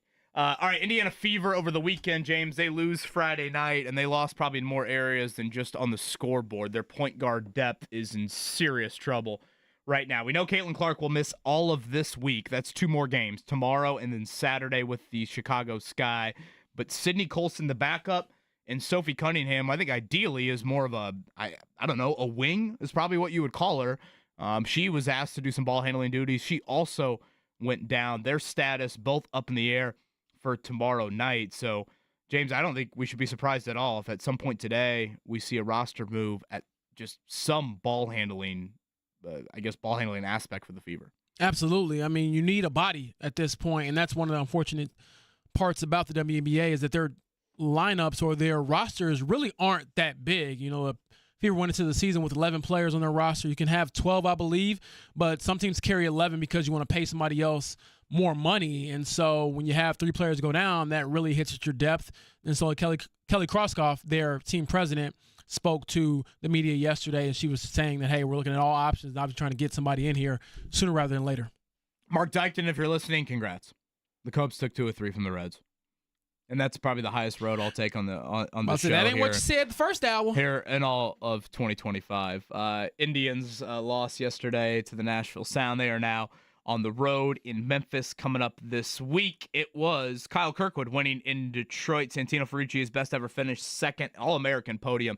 Colton Herta rounding out that trio there. Quite the weekend for Kyle Kirkwood as Will Power got into it with him during practice, but the Andretti driver becomes a 2-time winner here in 2025 as Alex Palou wrecked out. I wouldn't say like 20 or 30 laps left on a restart there. David Malukas just ran into the back of them. And James, on a Colts news item standpoint, we'll wait a few more days before we get our next OTA viewing, but today will be all about celebrating the life of Jim Irsay, private memorial coming up later today for the Colts owner. Yes, I had a chance to go to DeForest Buckner's youth skills camp this past Saturday, actually before Game 6, and he had the Jim Irsay shirt on where he was powerlifting, and he was just telling me this is the type of stuff that he really appreciated. Beyond obviously trying to win championships, he wanted to make sure we were active in the community, so it felt fitting that Buckner was wearing that shirt as he gave back to the community. Yeah, and then in lieu of flowers, I know the families mentioned donations, Kicking the Stigma, they would love to see. So that initiative, of course, very big in the Irsay family, and Jim's been outspoken about it, and Kaylin, his youngest daughter, definitely outspoken. So plenty of thoughts with the Irsay family and friends today as they celebrate the life of their dad. All right, much more on the other side. The Pacers are off to the NBA Finals. It is the Fan Morning Show here on a Monday. Thanks for starting the week with us.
Oh, number 31 at the game, broadcasting the game, presenting trophies afterwards, wearing black, a big black suit, like all the other Pacers to the game on Saturday night, which just had Knicks fans in an uproar.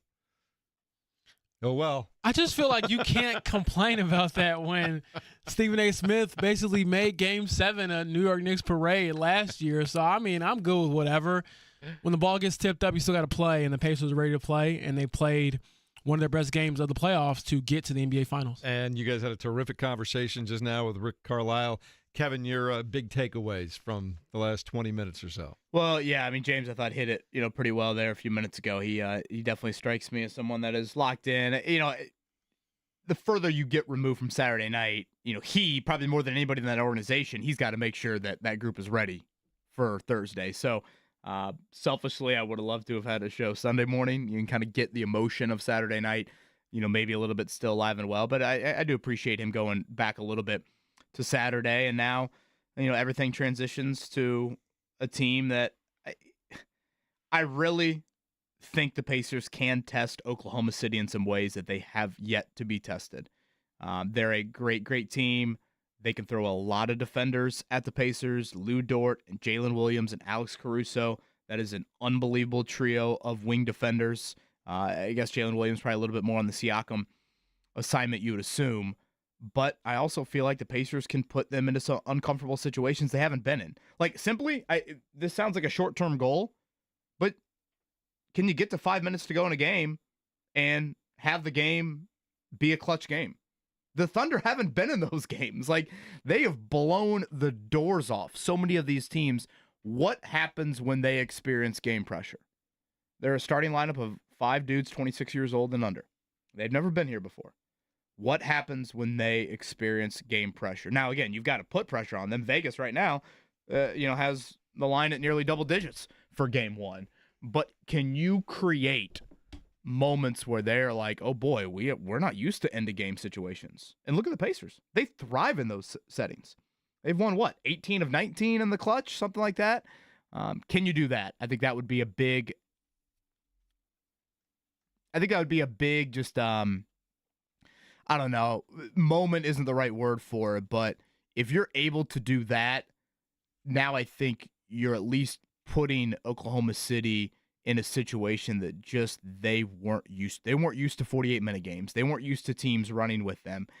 Let's test that. Maybe they do, pass that with flying colors. Maybe they continue to stamp a 66-game regular season and, a playoff run that, yes, Denver 68. took them to 7. 68, which is crazy. Denver took them to 7, but And they won a couple of those clutch games, the Nuggets did. Right. So, yes, just put them into those situations. And, of course, if you steal 1 or 2, then it's really game on. I'm not going to bore everybody with the details and the fine numbers or anything, but I will tell you this. As we go into this NBA Finals, don't listen to anybody talk about Oklahoma City being a small market team or Indiana. We know here in Indianapolis that's not a problem. But since the beginning of the year, Kevin, since January 1st, these are the 2 best teams in the NBA by record. These are it. Both of these teams, and particularly the Indiana Pacers, have earned their way in here. They are one of the 2 best teams in the NBA, James. I love it. Fired up, Jeff. We got him. We like an organ in the background, like, yes, sir. One of the best teams in the league. But, yes, certainly that is the case. And honestly, I never cared about what the outside perception is. Not to say that Jeff or anybody here should either. But by default, you're one of the best 2 teams left because that's who's left. And I get it. You can say in some years, oh, well, the 2 best teams are out west or the 2 best teams are out east. The bottom line is 2 get to the end and they have a shot. And I do think they have a legitimate shot. This does not feel like, to me, you're going up against, the Miami Heat when they had the big 3. You're not going up against, like the Pacers did previously, the established Shaq and Kobe or the beginning of that dynasty and what they were able to do. This is new territory for both teams. Yes, OKC has been to the finals, but the last time they were here, this was not that. This was young Kevin Durant, young James Harden, young Russell Westbrook. What they thought were going to be their big 3 for exactly. a long time. And just want to drop home the point that Pascal made, and I think it really hits home for both teams. You don't know if and when you'll get back here. You just truly don't know. So you want to try to obviously capitalize on that, embrace the moment, and play with, no fear of what could happen or what couldn't happen. Because if you go into it thinking, oh, I'm young, we'll have another chance, that ain't really the truth.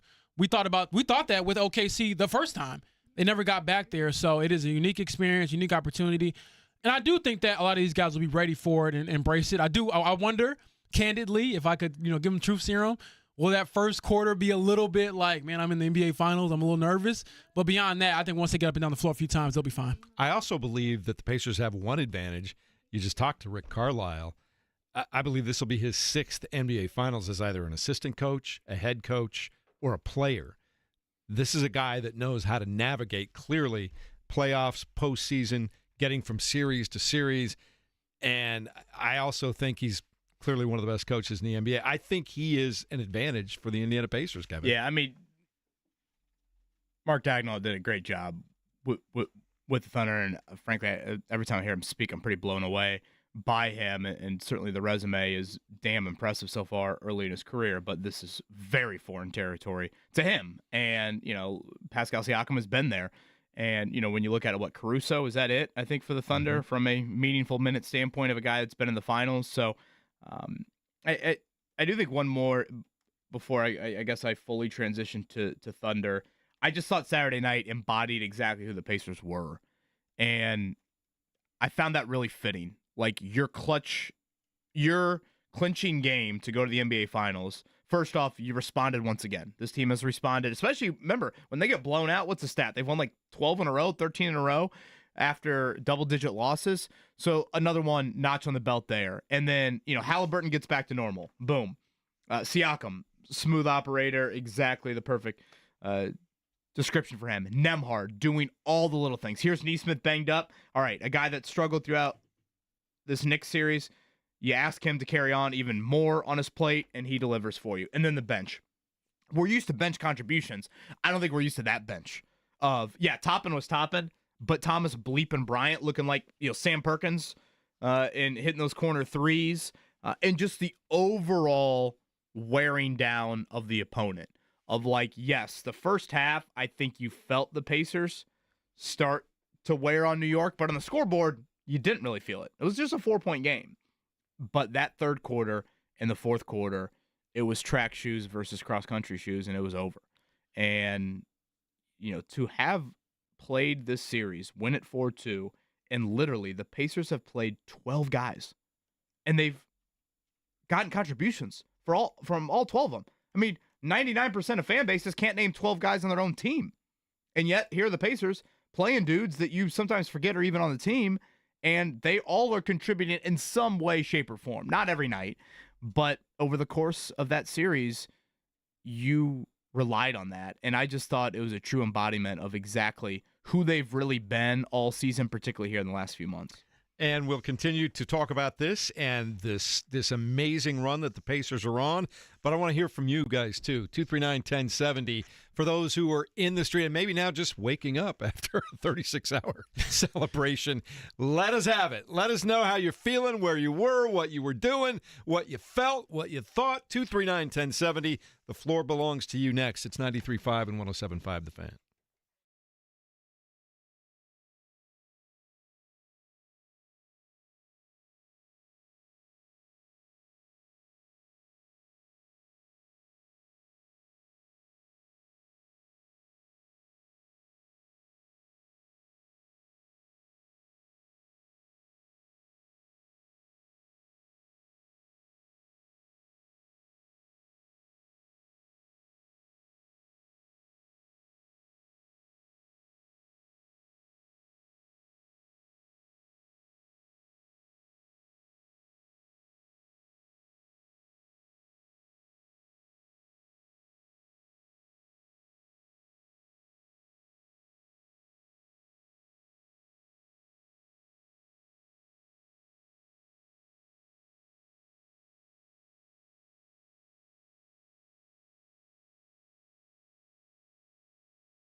Happy Victory Monday. It's going to be a victory week as the Indiana Pacers head to the NBA Finals for the first time in 25 years. You'll hear all of the action, as always, right here on 93.5 and 107.5 The Fan with the great, inimitable Mark Boyle. So looking forward to hearing more of him and Eddie Gill. 8:30, is that correct? That's 8:30 tip. Our Yep. tip times and 8 o'clock on Sunday. So we don't do 9 o'clock anymore for the NBA Finals? No, not Look at now. that. Gotta love that. I'm certainly not complaining. No, not at all. We put out the call to the Pacers fans, and they have responded. The lines are lit. Let's go see what's happening this morning as everybody gets ready to go to work. Feeling pretty good about the NBA and the Indiana Pacers. George has been hanging on for a while. Joins us now on 93.5, 107.5 The Fan. Welcome to the morning show, George. What's going on with you? Good morning, gents, and go Pacers. Just kind of a different perspective here. So I'm from Indiana, went to college in OKC, was there during that run to the finals, and then now I'm back in Indy, loving the Pacers. So, I mean, you got to give props to both teams in terms of their fan bases as well. But, I mean, I feel like we've got the upper hand on coaches with Carlisle. Yeah, we were just talking about that a moment ago. And James Boyd, it's always good to have somebody who's, look, he's been there as a player. I think he was there 3 times as a player. He was there as an assistant coach. He's been there as a head coach. This is great experience to lean on. Before we get into that, I need to know where George's allegiance lies. Like, where do you lie, George? I'm afraid. Well, KD and all those guys are gone at this point. I mean, I'm back with the blue and gold. Let's go. I'm telling my wife I want one of those yes sir shirts. Yes, sir. That's awesome, you know. George, you sound like you were a Sonics fan before you were a Thunder fan. Oh, no way. No. Oh! I've been a Hoosiers fan forever. I don't know. I grew up here from Indiana, diehard Hoosiers fan, loving seeing Thomas Bryant and OG do their thing too. But, yeah, it's awesome for the city. I love this. James, you were in a nice predicament last time with your pops being a Knicks fan. Yeah, this is true. He is getting blown up with the group chat. Not back and forth. Yeah, is anybody happy with you or not? My buddies are killing me, but I'm like, hey, it's all good fun, you know. We all have fun with sports, and that's our common thing. But hey, James, you gave me a hard time with my comparison, Halliburton to Penny Hardaway. I feel like now he's kind of dunked on some people, not necessarily dunking on them, but all those little floaters he was getting in Game 4 and dropping the big threes, like even the assist to the assist, like his impact is there. George, I love you, but there is no way I'm going to say Tyrese Halliburton plays like Penny Hardaway. Penny Hardaway was, I mean, if we're counting the dunk on OG Anunoby as like a poster, then I'll give it to you. But I'll certainly say the impact, in all seriousness, is there. This is a team, obviously, that is built off of a lead guard. And obviously, in those days, with the Magic, they had Shaq down there in the paint. I don't know if the Pacers have that sort of caliber player in the post, even though Thomas Bryant had a nice little flurry there in Game 6. But, yes, certainly I do think that he's at that level of being an all-NBA caliber guard. So that's where I'll concede a little ground. All right, we're going national on this show this morning. Colin from Colorado joins us now at 239-1070. Good morning, Colin. What's going on? Well, Colin, is it 6:50 in the morning out there? It is. No, 5. It's a 7. Yes, sir, it is. Oh, it is 6:50. You're right. Yeah. What's going on, Colin? Yep. Not a whole lot. Very, very happy this Monday morning. I'm a long listener. I've been listening to all the shows for about 8 years, every day at work. I'm a big-time Colts fan, long-time Pacer fan as well, since I was about 10 years old. All I got to say is it feels really good being outside of Indiana and my buddies and people around me being like, dude, Indy's tough. Like, if the Colts kind of been sucking the last few years, this has definitely put a big Band-Aid on that for right now. Saturday night, the vibes were flowing in our house so big that the neighbors came over and were asking what was going on. That's good stuff. Congrats, Colin. I love that so much. I mean, you know, obviously you can make it a very easy comparison to a Colts fan, but, you know, unless you're Purdue basketball and Notre Dame football, it's not like you've had a bunch of real celebratory moments here for our city, and it's kind of why I pointed to Saturday night. I thought was the biggest sporting event the city has had in nearly 20 years. And even from a Pacers perspective, I don't want to act like the Pacers have been a joke, because they haven't. They've been on the doorstep before, but you look back at the last 25 years. You go through the brawl.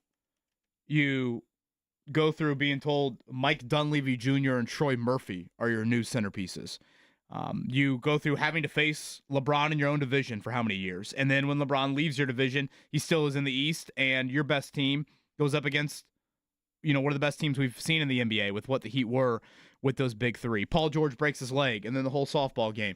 Victor Oladipo and that team, you're thinking, oh boy, here's this, great story, the Indiana kid, and he suffers the knee injury. Like, to go through all of that, and now in a very quick turnaround, like, I think internally, the Pacers, if they were taking true serum, they didn't think it would happen this quickly. To now be in the NBA Finals, damn right you celebrate it. Yes, you got bigger fish to fry coming up on Thursday night, but this doesn't happen. This stuff does not grow on trees. You celebrate it. The run has been amazing. And then once Thursday, 8:30 rolls around, let's go. Let's go to Ray Love. You're going to like this one, KB. Ray Love joining us at 239-1070 this morning. Good morning, Ray Love. Still there? Did we lose him? Oh, and we all out of love just that quick. He was all fired up to go. Ray Love, man. We'll celibate here on this Monday morning. Can you guys hear me? Yeah, we got you now. He's a little celibate. Ray, yeah, where do you go with that one, Ray? Ray, turn down your radio, brother. Man. I think Ray might already be cracking here on this Monday. Yeah. No, it's the AirPods, fellas. I'm getting used to them. Okay. Been there. But I've been trying to take lozenges all weekend since. Oh, call me back when you get those headphones. Like the crowd was unbelievable. The cops had to practically escort me off the premises. Man, I'm just, I don't have any analysis of the game or anything. I just want to tell you guys the vibes were just immaculate. Like, that's the type of thing to make a grown man cry right there. I just love this city, man. I'm not going to sit on here too long today. I just want to get on here and say I love this city, love this team, and man, I pray and I hope we get it done against the Thunder. I pray, because that parade, that party, oh my God, I'm gonna love it. I dig it. Took a minute to get going, but he got there. It took us to church. I'm going to pray. I was like, brother, have you seen Jesus lately? It ain't about how you start, it's about how you finish. Ray Love finished right there. That was hilarious. Man, and I will say, when you're praying for your teams, I have learned God has a sense of humor, depending on what jersey he wears. But certainly, I thought the part that he said about making a grown man cry was probably true, because I saw a number of videos actually on social media from men and women and people of all ages crying because of the moment and just seeing this team finally break through to the finals again. It's a night that no one will ever forget. I mean, from a sports standpoint, a Saturday night in your own city. My brother-in-law texted us like early Saturday afternoon saying, I got to be there. I got tickets. Can you come over and watch our kids? Like, it's one of those moments of like, this is a where were you when this happened? And those things don't grow on trees. And even if you want to look at it, if you want to go to the college aspect to it, again, when Purdue makes the Elite Eight, it's not in this state. When Notre Dame goes to the national title, it's not in this state. To have it happen in your own backyard, and the scenes in the lobby, the scenes on Pennsylvania Street, the scenes on Maryland, that stuff you just don't take for granted. It's why Ray Love reacts the way that he does. It's why so many fans reacted in the manner that they did, as they should. Just what a scene. And I got some hair on the back of my neck standing up just thinking back on the weekend and how cool that is that our city and so many fans got to experience it. I feel like that phone call went from 10 and 15 to the NBA Finals. That was excellent. That was a Benedict Mathurin phone call. He said, the first jumper or two maybe clanked. He kind of looks over at Carlisle and says, just give me a chance. And then boom, and one. Yeah. I love it. They had to escort him off the premises. Let's not forget that. That was my favorite part. I'm sleeping here. Sir, you don't have to go home, but you got to get on up out of here, right? This is true. I love it. Shout out Stuart Scott. We'll get some more fan feedback coming up in a moment. 239-1070. We'll hear from Rick Carlisle. If you missed the conversation earlier today, the coach was on with us here at 93.5 and 107.5 The Fan. We'll give you some of those tidbits as we continue on another Victory Monday. It's going to be a victory week, James Boyd, right here on 93.5 and 107.5 The Fan.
It's the Fan Morning Show with Kevin Bowen, James Boyd, Jeff Rickard, Kylan Talley in for Mark Dykton this morning, and another Victory Monday, a victory week. The Pacers on the way to the NBA Finals for the first time since 2000. It's been a quarter of a century, and we are fired up about it. The streets were full on Saturday night.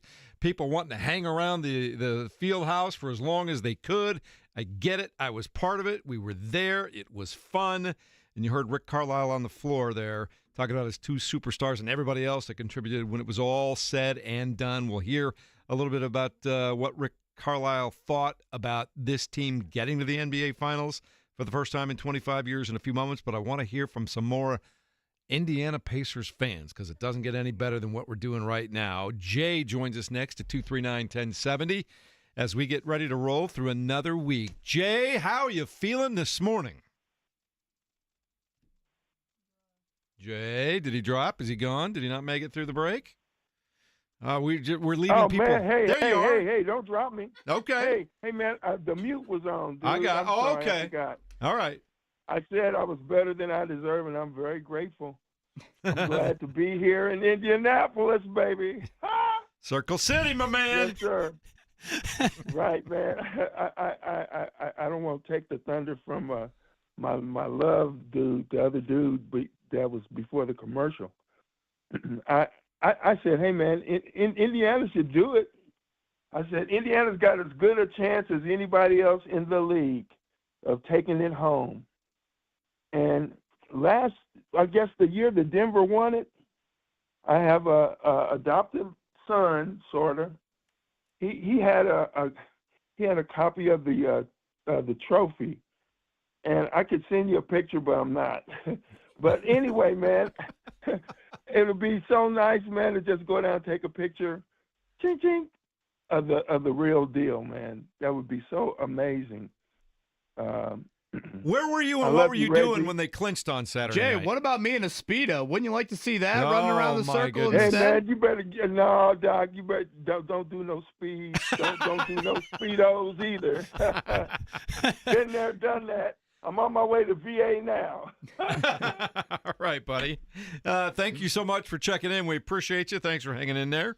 People just fired up today, as they should be. Yeah, Vegas has got it basically Thunder in 5, Thunder in 4. Well, are you does that tell you more of what they think of Oklahoma City or what they think of Indiana? I just want to know more about this trophy that we can't see.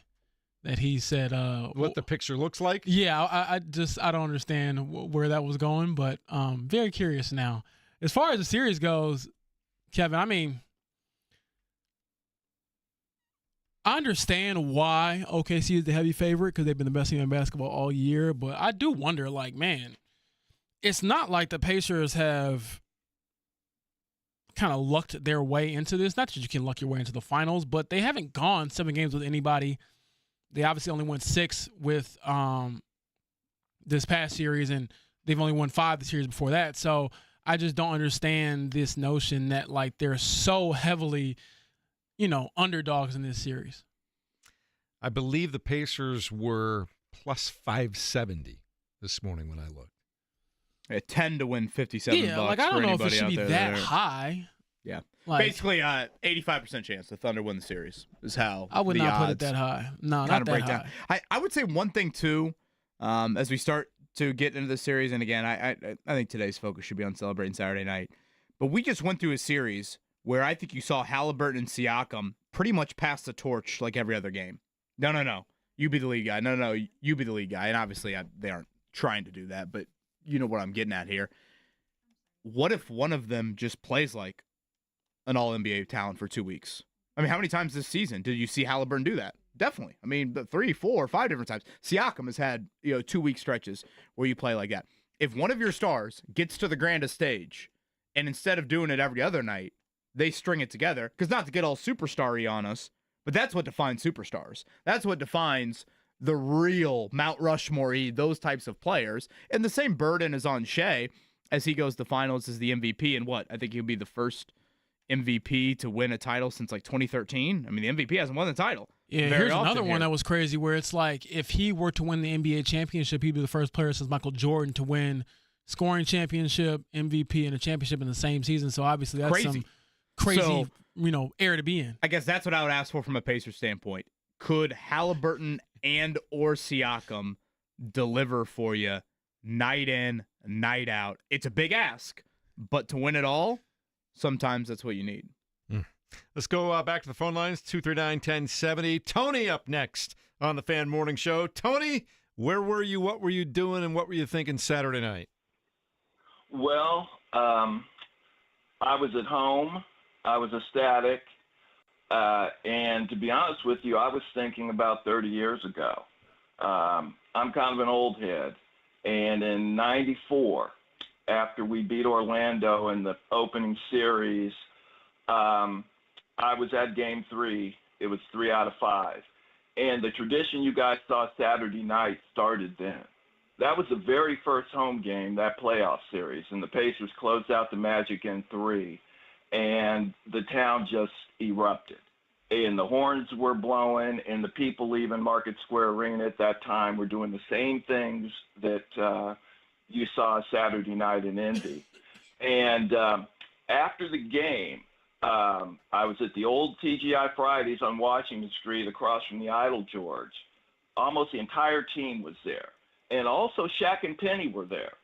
And the euphoria, Reggie, all the guys were there. I was sitting with Byron Scott. KB, I'm a Notre Dame grad, so I was a good friend with Orlando Woolridge, and he introduced me to Byron.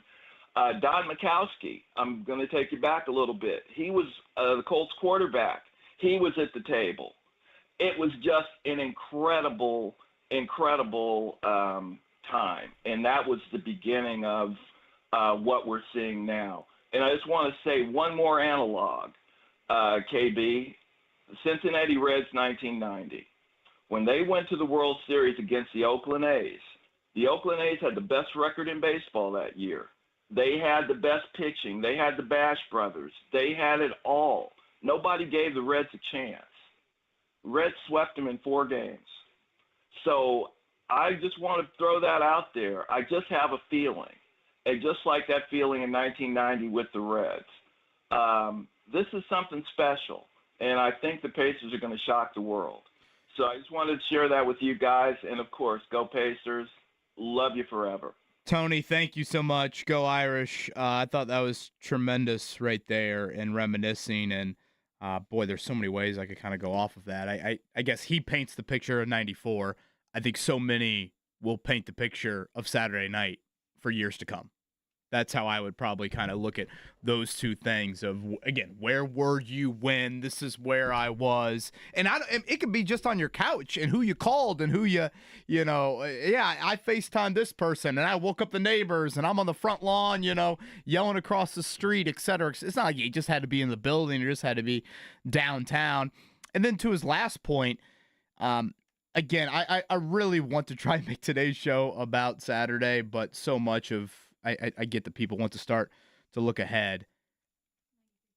The shock of what you could do on Thursday or Sunday to them. That's what Denver did. Denver went into OKC and won game 1. And I just think that punch, that's the biggest punch you can send in a series.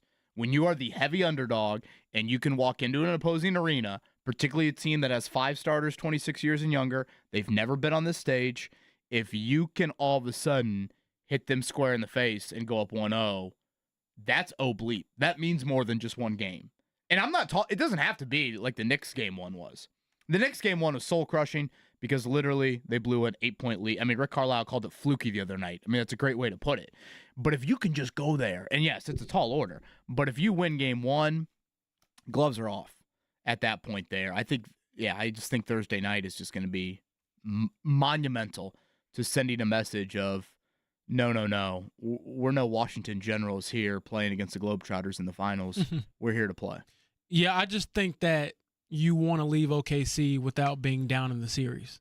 Now, whether you win game 1 or game 2, that should be your goal. And obviously, some Pacers fans or some of the players are probably thinking, we're going to get 2. Yes, I understand that. That is always the goal, win every single game. But realistically speaking, you just don't want to trail in this series. I don't think the Pacers have trailed in the series, obviously, this postseason run so far. And usually, common sense will tell you when you get up in a series, you have a better chance of winning that series. So if they can steal game one or at least split and steal game two, that would be a very good, position to be in coming back to Indianapolis where they've played some outstanding basketball and haven't really had too many poor performances on their home floor throughout this postseason. It's the Fan Morning Show. We're sharing all of the emotion, all of the experience, all of the feeling with you. And up next, Debbie joins us at 239-1070. Good morning, Debbie. How you doing? Great, fabulous. I'm like in awe. So I remember 25 years ago, I was pregnant with my child watching us go to the championship and reminiscing on that. And we were all at my birthday party, sitting in front of the fire, watching the game Saturday night, screaming and yelling. I'm sure everybody in the town I'm in Maryville, Indiana, could hear us. We were just so. It was probably the best birthday present in the world. I think we can do this. I think it might take 6 games, but I think we win this. So Debbie, you were pregnant during what'd you say, the clinching to go to the finals in 2000? So in 2000, when we went to the finals, I was pregnant with my child. Got it. Yep. So, and my child was with me watching the game, going, just was like in awe. All the years of watching the Pacers. We're Colts fans. My child's named after Peyton Manning. It just, seeing them win the Super Bowl and now this is just amazing. And I think Jim Murray was looking down on them Saturday night. I really do. Debbie, I have a question. You said one of your kids is named after Peyton Manning. Is this the full Peyton Manning experience, like Peyton Manning, then last name, or is it just Peyton? Just Peyton. Okay, all right. Right, but there's a significance of the whole thing, and I didn't realize it until the child was a week old. The child was born on 1/8.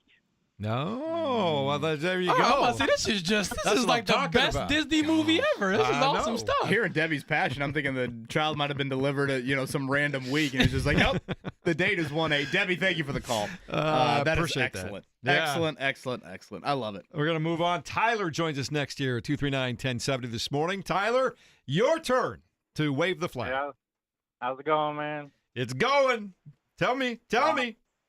So Saturday, I was actually in Chicago at a concert Saturday night. So were you watching on the phone, or what was going on? Oh, I was definitely watching on the phone. So I'm the only one there. So my son's birthday was a month ago, and I bought him tickets to this concert for his first concert, and I had no idea the Pacers was going to be playing the same night, like over a month ago. So as it got closer to it, I realized Friday night, I was like, oh my God, I got a concert tomorrow. I'm going to miss the biggest game like in Pacers history almost. That's maybe a finals game. So, but anyway, so I'm in the crowd. I'm in Chicago. I'm at Soldier Field, which is a dump, by the way.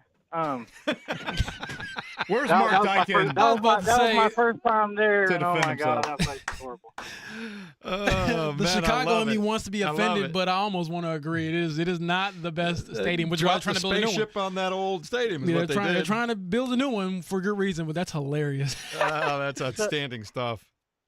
So anyway, so I'm in the middle of this concert. It was the weekend, and he hasn't came out yet. And there's like 4 minutes left in the game, and we're going up by like 18.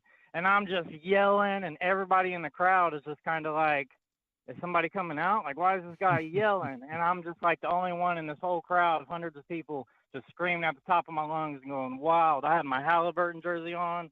I'm just screaming and yelling, and I'll just never forget that night now. And it's outstanding. I love it, Tyler. Thank you for the call. Outstanding. One more, too, before we take a break. Melissa joins us next at 239-1070. Good morning, Melissa. Good morning. Tell me about it. What is going on? I was at the game, and it was the loudest I have ever heard our crowd. And I tell you what, we're overrated. We're underestimated. We have a young team, and our bench is on fire.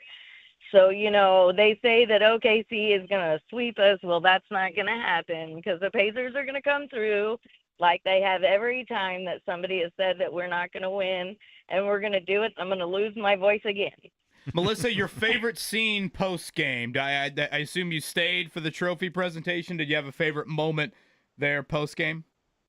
Well, I have to say that when they were announcing that Pascal Siakam was the MVP and Tyrese Halliburton started to step forward. That was excellent. I love that. He's like moving his way through people to accept the award. And then, I hope that didn't cause like a rift, but they're both great players, and the scene outside, the streets were full of just gold shirts, and I mean, it's something that I'll remember for the rest of my life. Well, so where does that rank on, Indianapolis, Indiana sports moments for you, like just being able to be in the building for something like that? It was probably one of the most spectacular, because we've always been underrated, and just hearing the crowd and everybody chanting. I mean, I went to the 500 in the Pacer game afterward, and it didn't even compare to that. So nice. She has had a week. I'm like, man, that is awesome. I dig it. Thank Melissa, you very rest much. up for Thursday. Yeah. Might need her on the 10-hour trip down to Oklahoma City. Let's go. Tyler, next up at 239-1070. Tyler, good Monday morning. Another Nope, Tyler? Tyler's gone. Justin, I'm sorry. Hey, Pacers are in the finals. What's going on? Nah, I love it, man. It's a victory Monday. A victory week. You here for it? Yes, it is. Yes, it is. Hey, KB, flashback here. You'll appreciate this. About same age. 95.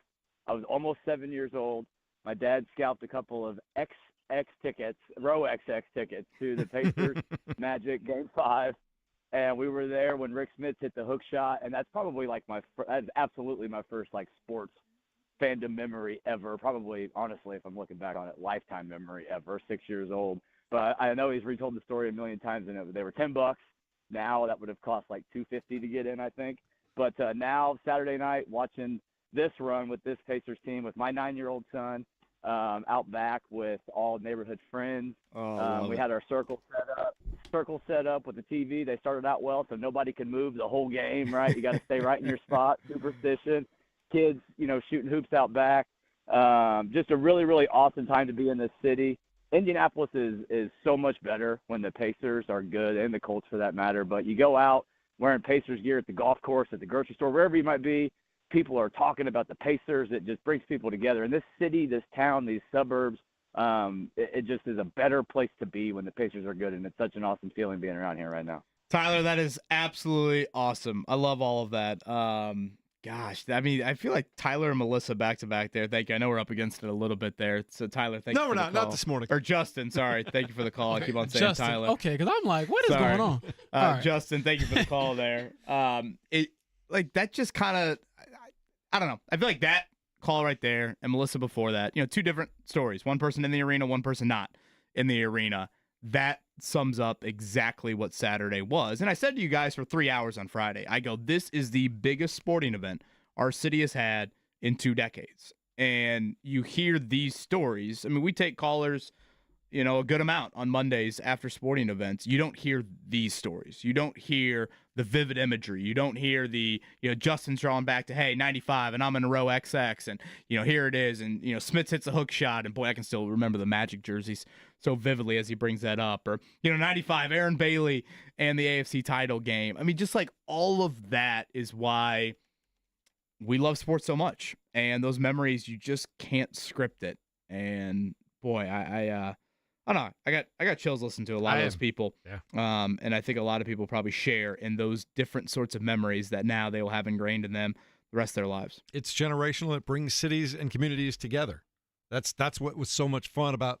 I talk about how much I enjoyed leaving the arena and just seeing people and being in the streets. It's a sense of community unlike anything else, James Boyd. Yes, I just love that my sense of community this morning is just Jeff yelling at people when they get on the call. Yeah. Tell me! They're fired Tell up. me! I'm fired up. Let's go. They're trying to tell you that you're yelling at them, but the energy is obviously palpable in the city, and it is contagious, and I've enjoyed hearing all the different stories, different perspectives, and obviously Jeff hyping everybody else up too, because one of the best things about sports, not to sound all sappy, but it does give you these moments that kind of connect you with people you probably would never, ever cross paths with or things like that. Like, I don't know if I'm talking to Melissa or Justin or Tyler if we're not doing this show talking about the Pacers. And so I appreciate their perspective and the ability to kind of connect on that level. You know, it's funny. Yesterday, we were getting ready to go to church at our house, and I don't own very many like blue or like I guess I own some blue, but not necessarily like a gold polo. You know, I didn't think the Plot Rickens T-shirt necessarily would have been one that Maddie would have approved for me. So I pulled out my old high school golf polo that somehow still fit me. Now, I graduated in 2008, so here we are, 17 years later. I don't know if she was super thrilled that was my choice, but nonetheless, I rocked that. And shout out to the guy sitting to the right of me. He had on his Pacers starter jacket windbreaker. Yeah. You know, yesterday was what? I mean, did it get up to 80? I don't know. It was like 75 degrees. He's rocking the starter jacket windbreaker with like literally the starter logo on the zipper. And I just wanted to go out of my way to like fist pound him. I'm like, that thing is absolutely excellent. So I know this is a very heavy Pacer polo day at work. I couldn't go Plot Rickens yesterday, but I've got it on today. I'm going to break out a special shirt for you guys on Thursday. No. Thursday Wow. morning. All right, you better remember this. I'm going to hold you to shirt it. here. I will. Okay. I will. Now, are we going to Oklahoma City or no? I am putting pressure on the powers that be so bad right now. I will tell you this. I texted immediately to my boss and her boss, and I'm like, we have to go to Oklahoma City. I have not yet heard a response from that yet. I will say this, though. I saw one of the people in our YouTube chat was like, just start a telethon and raise money that way. And so it worked. Yeah, shout out to Nancy Leonard. I mean, look, it worked one time, it can work again. It worked in the 70s. All right, that is going to serve as our morning check down, brought to you by Jiffy Lube right now, Indiana's favorite oil change since 1985. We'll keep rolling with the emotion. Possibly hear from Rick Carlisle, who we heard from a little while ago, as we continue next on 93.5 and 107.5 The Fan.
It is the Fan Morning Show with Kevin Bowen, James Boyd, Jeff Rickard, Kylan Talley this morning. And we're just, I don't know about you guys, I'm just floating through the day. I've been floating through the weekend. There's nothing better than when your team in your city gets it rolling, James. I'm not objective right now. I'm not going to lie to you. I'm just not. Well, I mean, yeah, that's been very clear from the beginning, and I don't expect you to be necessarily objective. And a lot of the fans don't want to hear that. They want to hear the excitement about their team and the opportunity they have ahead of them. So I'll take the objectivity, I guess, blankets and put it on myself. But other than that, man, I will be objective in saying this. It's fun. It's exciting, as you would say, Jeff. It's very fun to be in this position to kind of see this team go on this run. I do, before we get back to calls, I do want to go back Saturday night real quick and just another hat tip to Andrew Nembhard. We'll sometimes get lost in the game itself. Halliburton back to normal. Siakam so smooth. The bench was really good. But for Andrew Nembhard, who had a series to forget, I forget who shared this, but they said Mark Few texted him as his college coach before a game and said, "Don't tiptoe into a bar fight." You know what? You watch Andrew Nembhard, he's a quiet operator. There are times where he is a bit of a tiptoer, but if that bar fight were to break out, I know Andrew Nembhard would be swinging. He was there. He would be swinging, and he did exactly that for a guy that had played, I thought, pretty poorly throughout that series. Aaron Nesmith is not working on Brunson early. Boom, Nembhard, here you go. Last year, it didn't go well against Jalen Brunson. To answer that call, to deliver in the manner that he did, just shows you how he's wired. I saw a social media post on Sunday morning where somebody was saying the Indianapolis Metro Police Department should have a warrant out for the arrest for Andrew Nembhard because he stole Jalen Brunson's ball, he stole his game, stole his spirit, and stole the series. He balled out, and I got a chance to catch up with him after the game, and he got a kick out of this. I was able to ask him about Tyrese Halliburton's defense, picking up full court on Mikal Bridges. And I said, yeah, he jokes about wanting to be All-NBA. And he, looked at me dead serious, and he's like, he ain't All-NBA. He ain't All-NBA defense. I got to get that first. And he literally told us that. So it was funny to see him kind of, have some of that competitive spirit come out even in a setting like that. I'm like, dude, chill. I was making a joke. I wasn't saying he should really get this honor over you. He was like, nah. I need that respect. And so I think he's obviously kind of charting that path to potentially being an All-NBA, league defensive player, because what we saw in that game was someone shut down, or as close as you can pretty much, shut down a superstar or a star, whatever you want to call him, in Jalen Brunson. Took, I believe, 18 shots to score 19 points, 8 of 18 from the field. Did not get to the free throw line like he normally did throughout that series, and I think he had 5 turnovers himself. So, again, that was an all-time, really good, great performance from Andrew Nembhard, especially on the defensive end. And it's one of those things where, maybe 10, 15 years from now, those who were not, really locked into this series, they might not remember it, but we will. And we will certainly be able to tell people, no. It wasn't just Siakam. It wasn't just Tyrese Halliburton. That guy, Andrew Nembhard, had a big game as well. Catherine's up next at 239-1070, patiently waiting through the break. How long you been waiting? All in all, how long you been waiting for this, Catherine? Well, I've been a season ticket holder for only 4 years, but my friends sitting around me, I've got people who've been season ticket holders for 25 years and over 40 years. Wow. Sitting around me. So they've taken me and my husband under their wings and have been sharing the joy with us for the past 4 years. And, my husband, he's like, you're so lucky. You've only really been a serious fan for 4 years since we got our tickets. He's been a fan since, the late 90s. And, you just don't understand how long we've all been waiting. So it's been amazing. So I just want to follow up. What made you want to get season tickets 4 years ago? Because they weren't all that good. I mean, I was there a couple years ago when that happened. And big Kiefer Sykes fan. Yeah. We moved into Fountain Square, and we used to live in Avon, and we would pick up games when we had time to drive into downtown. But we live now so close to downtown, it just made sense to become season ticket holders because now we live so close to the field house. And from a financial standpoint, we were able to afford it at the time.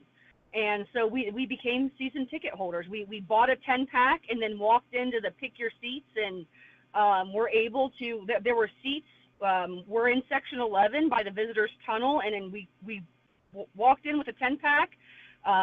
We just wanted to see what was available, walked in with a 10-pack, and walked out season ticket holders somehow.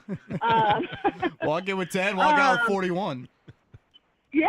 So it's been an amazing 4 years, and 2 years ago or whatever, last year, we were at a random Pacers game, and I'm like, man, honey, this has been so great. We should get Fever tickets. So I walked down to my ticket rep, and we got Fever tickets, and wouldn't you know, the next day, Caitlin Clark declares for the WNBA draft. Damn. You're in the right place Catherine, at the you right wanna go to- time. I'm about to say, I need to be with you. Would your husband mind if I took you to Vegas here coming up in the next couple of days? Damn, Catherine. Yeah, he's invited too. Gosh, well, sure, yeah. Catherine, your favorite moment from Saturday night was what? When Miles Turner yelled out Indy and everybody responded. Mm-hmm. That was just, you could hear the emotion in his voice. It took him a second to say anything, and just everybody responding. Where we sit, we get a lot of opposing teams because we're right by the visitors tunnel. We had Knicks fans there who just really nice people. Sometimes you get jerks, but they were really nice people, and you could just see how upset they were, especially last year after the Celtics won in our building and we were just all devastated. They were really upset, but they were really good about, good sports about it, but just sitting there watching them and remembering how we felt last year, and just the joy we all had this year, and being able to share that with the team and all of, the other Pacers fans, we had and have those relationships with throughout the year.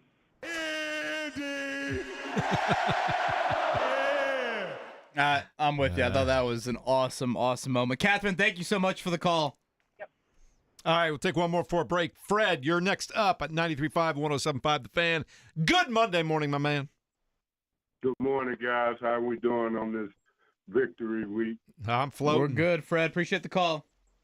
Yeah, man, I'm a diehard 65-year-old Pacer fan. I was one of those thousands that was at the airport out in 2000, man, and looking back on the crowd outside of Banker's Life that night we won the other night reminded me of just that crowd out at the airport in 2000, man. It was just unbelievable to see that happening in Indianapolis and Indiana, period. We, like you said earlier, we don't get these kind of moments, man. And as a fan, a sports fan, period, let alone not just being about the Pacers, but a sports fan here in Indiana, period, we have to relish these moments and take them to heart because they're truly, truly memorable moments. Amen to that. I could not agree more. Fred, thank you for the call. I think back to, what Catherine brought up the previous call. Boston won on Indiana's home floor last year. Again, it's not a given. You just went on your home floor like that, and you have that chance to celebrate it with 18,000. Nick tweeted at us. He goes, went to the game Saturday. My voice is still trash. I couldn't tell you the number of stranger high fives, just absolutely crazy environment. The streets were crazy, people dancing, cheering, high five, and fist pumps, just nuts. The stranger high fives, I don't think there's anything better in a sporting event when you go stranger high fives. That's a fact, yeah. I think I told you guys the story when I went to Notre Dame, Indiana playoff game. So I go with my in-laws. So heavy IU fandom next to me, and so I'm at the end of our group. I say to the kid, was probably 25 years old next to me. I go, you don't know me. I don't know you. I will probably hug you. I will probably hit you. I might cheap shot you. Just, can you handle it? And he goes, 1,000%. And when Jeremiah Love took off on the 98-yard touchdown run, he hit me as hard as I've been hitting the ribs in quite some time. I delivered it back to him. And again, yes, I need to grow up. I get that. It's a little snake pit action, basically? Sorry. But damn, those moments create that. And I think Saturday night, you probably were hitting some people around you that, hell, Catherine might be season ticket friends with her friends for 40 years. And next thing you know, she's hitting Betty, and Betty hasn't been hit like that in a few years. But you know what? That's what those moments deliver. So I love these calls. I love the calls. And look, one of the great parts about doing the job that we get to do is there's a part of us that never has to grow up, Kevin. So please don't. Well, yes. There's a time to be grown up, and there's a time not to be. This is not the time to be grown up. It's me planning to put on a Speedo and run around the circle if the Pacers win it all. Oh, my goodness. All right, we'll take a quick time out. We've got more on the other side. Also got your Jiffy Lube Superstat of the Day. It might have something to do with the Pacers, I'm guessing. We'll tell you all about it next at 93.5 and 107.5 The Fan.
I might go home and watch that game again today, James Boyd. That's one of the best things to do in the world. When your team that you're rooting for wins and you get to watch all the highlights, you know how it ends, but you just want to watch it again. Great feeling. Now, I will say, as someone who grew up as a Bulls fan, when they lost to the Heat back in the LeBron days, I was not watching any of those highlights the next day. If they beat them, I'm watching them ad nauseum. If they lose, my TV doesn't work. I'm never going to watch it again. Well, it's funny. I told you guys that my brother-in-law, him and his wife, lucked into tickets, and they went. So we watched their kids Saturday night. And I told him when he got home, I go, dude, you need to watch all the post game, because they went out in the streets. I think they went up to Eagle, got a beer before they got home, and I was like, this is a game you want to watch all the post game, all of it. You want to inject that into your veins. And look, you don't have to worry about a game till Thursday. Celebrate it. Eat it up. I like it. I'm here for all of it. I'm also here to get Scotty J his moment in the sun today. Things you need to know. Brought to you by Jiffy Lube, Indiana's favorite oil change since 1985. No matter who wins the NBA Finals between the Pacers and Thunder, the NBA will have its 7th different champion in the past 7 seasons, and NBA first. But I find this nugget even better, James Boyd. For the first time since the luxury tax was established in 2001, 2002, neither team in the NBA Finals is a luxury tax team. Yeah, I would have never guessed that, honestly. That is quite the stat from Scotty J. But, I mean, it just speaks to what Miles was saying. The NBA has kind of changed a little bit. They've embraced, at least some of these teams, this kind of, we have our star, and then we want to make sure we fill out the rest of our roster 3 through 8. You know, we want to have the first star, secondary star, but it's no longer these big threes that we're seeing or we saw, 10 years ago. All right, let's go back to the phone lines real quick, finish up the show. Derek's been holding on for quite some time. Derek, good morning, and welcome into Victory Monday, my friend. Hey, thank you very much. Thank you. Hey, I just wanted to say that I was at home, and 25 years ago, it was like Fred. We went down to the airport and everything, and I got on TV because Reggie was talking about the Indiana fans was not there, but all of us was down there. He rolled by and didn't wave or anything, and I got on TV, and I was talking and everything and didn't see it, the broadcast, but I called off for work because I had to be at the prison to work at the prison at 6 o'clock. By the time we got home, it was like 5 o'clock. And all of a sudden, I see when I go to work the next day, I go into the prison, and my captains and everything are looking at me smiling, and I'm like, what are y'all smiling about? And they was like, well, next time you're going to call off sick, make sure you don't get on TV. Respect. Honestly, respect. I love that story. You another well-earned moment right there. I love it. I mean, I don't know whether to be proud or shake my head and say, I wasn't sure where rookie Derek was mistake. going with that one. Yeah, that's funny though. Here's another one. Logan's been hanging on for quite some time this morning. Logan, thanks for being here. Thanks for waiting, and thanks for being on the morning show. You're up. Hey, man, thanks for having me. Nothing can rain on my parade today. Been a Pacers fan since I was a young kid. You can tell my voice is gone from Saturday. I was there in the Kids High Five Club, and I got a signed ball from James Jones back in the early 2000s. And to see this team come from all the way back then in the Palace and everything to where we are today, man, it's awesome. And I just can't say enough about how the fans were Saturday night, how the electricity in the building was. And to that John Starks jersey-wearing New York Knicks fan that got ejected for spitting on the fan, I hope you're having fun with your Coney dogs in Galveston. Look at that. I love it. That's how you close out a phone call right there, James. Yeah, I mean, I didn't even know this happened. That is certainly some questionable decision-making there. And, allegedly if some spit gets on somebody, whatever happens next is what you probably deserve. Well, and I think Logan kind of summarizes what I've tried to bring as the focus for today of people are like, no, you can't celebrate till you win the title. Screw them. No. Absolutely screw them. That's a miserable existence. No. You can worry about the Thunder when game 1 rolls around on Thursday and boy, get locked in then. But you celebrate this moment. You had the brawl. For our fans out there that are cheering for Fred Jones and Eddie Gill and John Edwards the night after the brawl, Mike Dunleavy Jr. and Troy Murphy are supposed to be the new cornerstones of the Pacers. I feel like Troy Murphy somewhere like, dang, Kevin, lay off me, man. I didn't say this is my decision. I love Troy Murphy, but he ain't going to be an NBA cornerstone guy. You had to run into LeBron year after year after year. Paul George in the leg the night of the Team USA game in late July. Victor Oladipo in the knee. 6 years without a playoff win. 9 years without a playoff series win. All of it. You add up all of that for moments like Saturday night because you can't script that. You don't get these games, those environments, those atmospheres in your own building, and you should celebrate it. Hell yeah, you should celebrate it. Soak it up. Continue to celebrate today. All your friends at work, with our station. We'll worry about the Thunder tomorrow, Wednesday, Thursday. Celebrate it. Yeah. I feel like Bill Murray in Wild Things when he's got the contract in his hand after all the paperwork's been taken care of and he's rich and he just starts bathing himself in the contract. I'm there for it here. I mean, you should. Just real quick, I feel like that would be telling Thomas Bryant after that game, no, you shouldn't be crying. Suck it up. You got more work to do. You're telling Tyrese Halliburton, no, don't raise that trophy up and hear the fans cheer for you. You haven't done anything yet. You have. You have. And it's also a great sports story, James. You know this full well. In the NBA, 4 seeds don't just walk into the NBA Finals. No. I mean, they've lost, 4 games all playoff long? Yeah. I mean, all the comebacks. This is a great Indiana sports story. This is not a 1 seed that won 60 games that we expect it to be in the NBA Finals. I don't want to call it Cinderella, but runs like this don't really happen in the NBA. Which, to me, legitimizes how good the Pacers are because – unlike some of the other sports, it's the least flukiest sport to me, basketball, because it is a 7-game series. Right, exactly. Because you can control the game so much easier than like in baseball. You can't necessarily pencil in Shohei Ohtani, as great as he is, for a home run every game. But you can kind of expect, okay, Pascal's going to give me 20 to 25 pretty much every night. You can't do that in other sports. And so because of that, you get to the finals because you're a really good team, not because you lucked your way into it. All right, I've got about 60 seconds for one more phone call, so we're going to put you on, Rex. Going to let you celebrate, but we got to make it quick, man. You are the man in the middle right now. Go. Sounds good. Good story for you. Wife's out of town Saturday about 6 o'clock. I decided I was going to go downtown. Went to Ruth Chris, got a nice dinner, watching the ticket prices. They didn't come down. Go to the box office. They have tickets from $160 to like $1,500. I looked at where the $1,500 ones were, bought the $160. Worked my way down, enjoyed the game. One of the best games I've ever attended. Rex, that is chess, not checkers, brother. You want to talk about a flex, Man. James? That's a flex. Respect, because when he said the 1,500, I was like, whoa, you are rolling pretty good after eating that Ruth's Chris. Away his secrets like that. But that's a hidden secret right there. All right, I like it. Dude, Man. I dig it. Thanks to all of you who've been sharing this moment with us over the last couple of hours.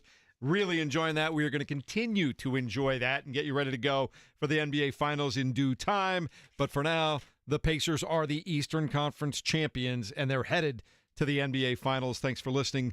Jake at noon, JMV at 3.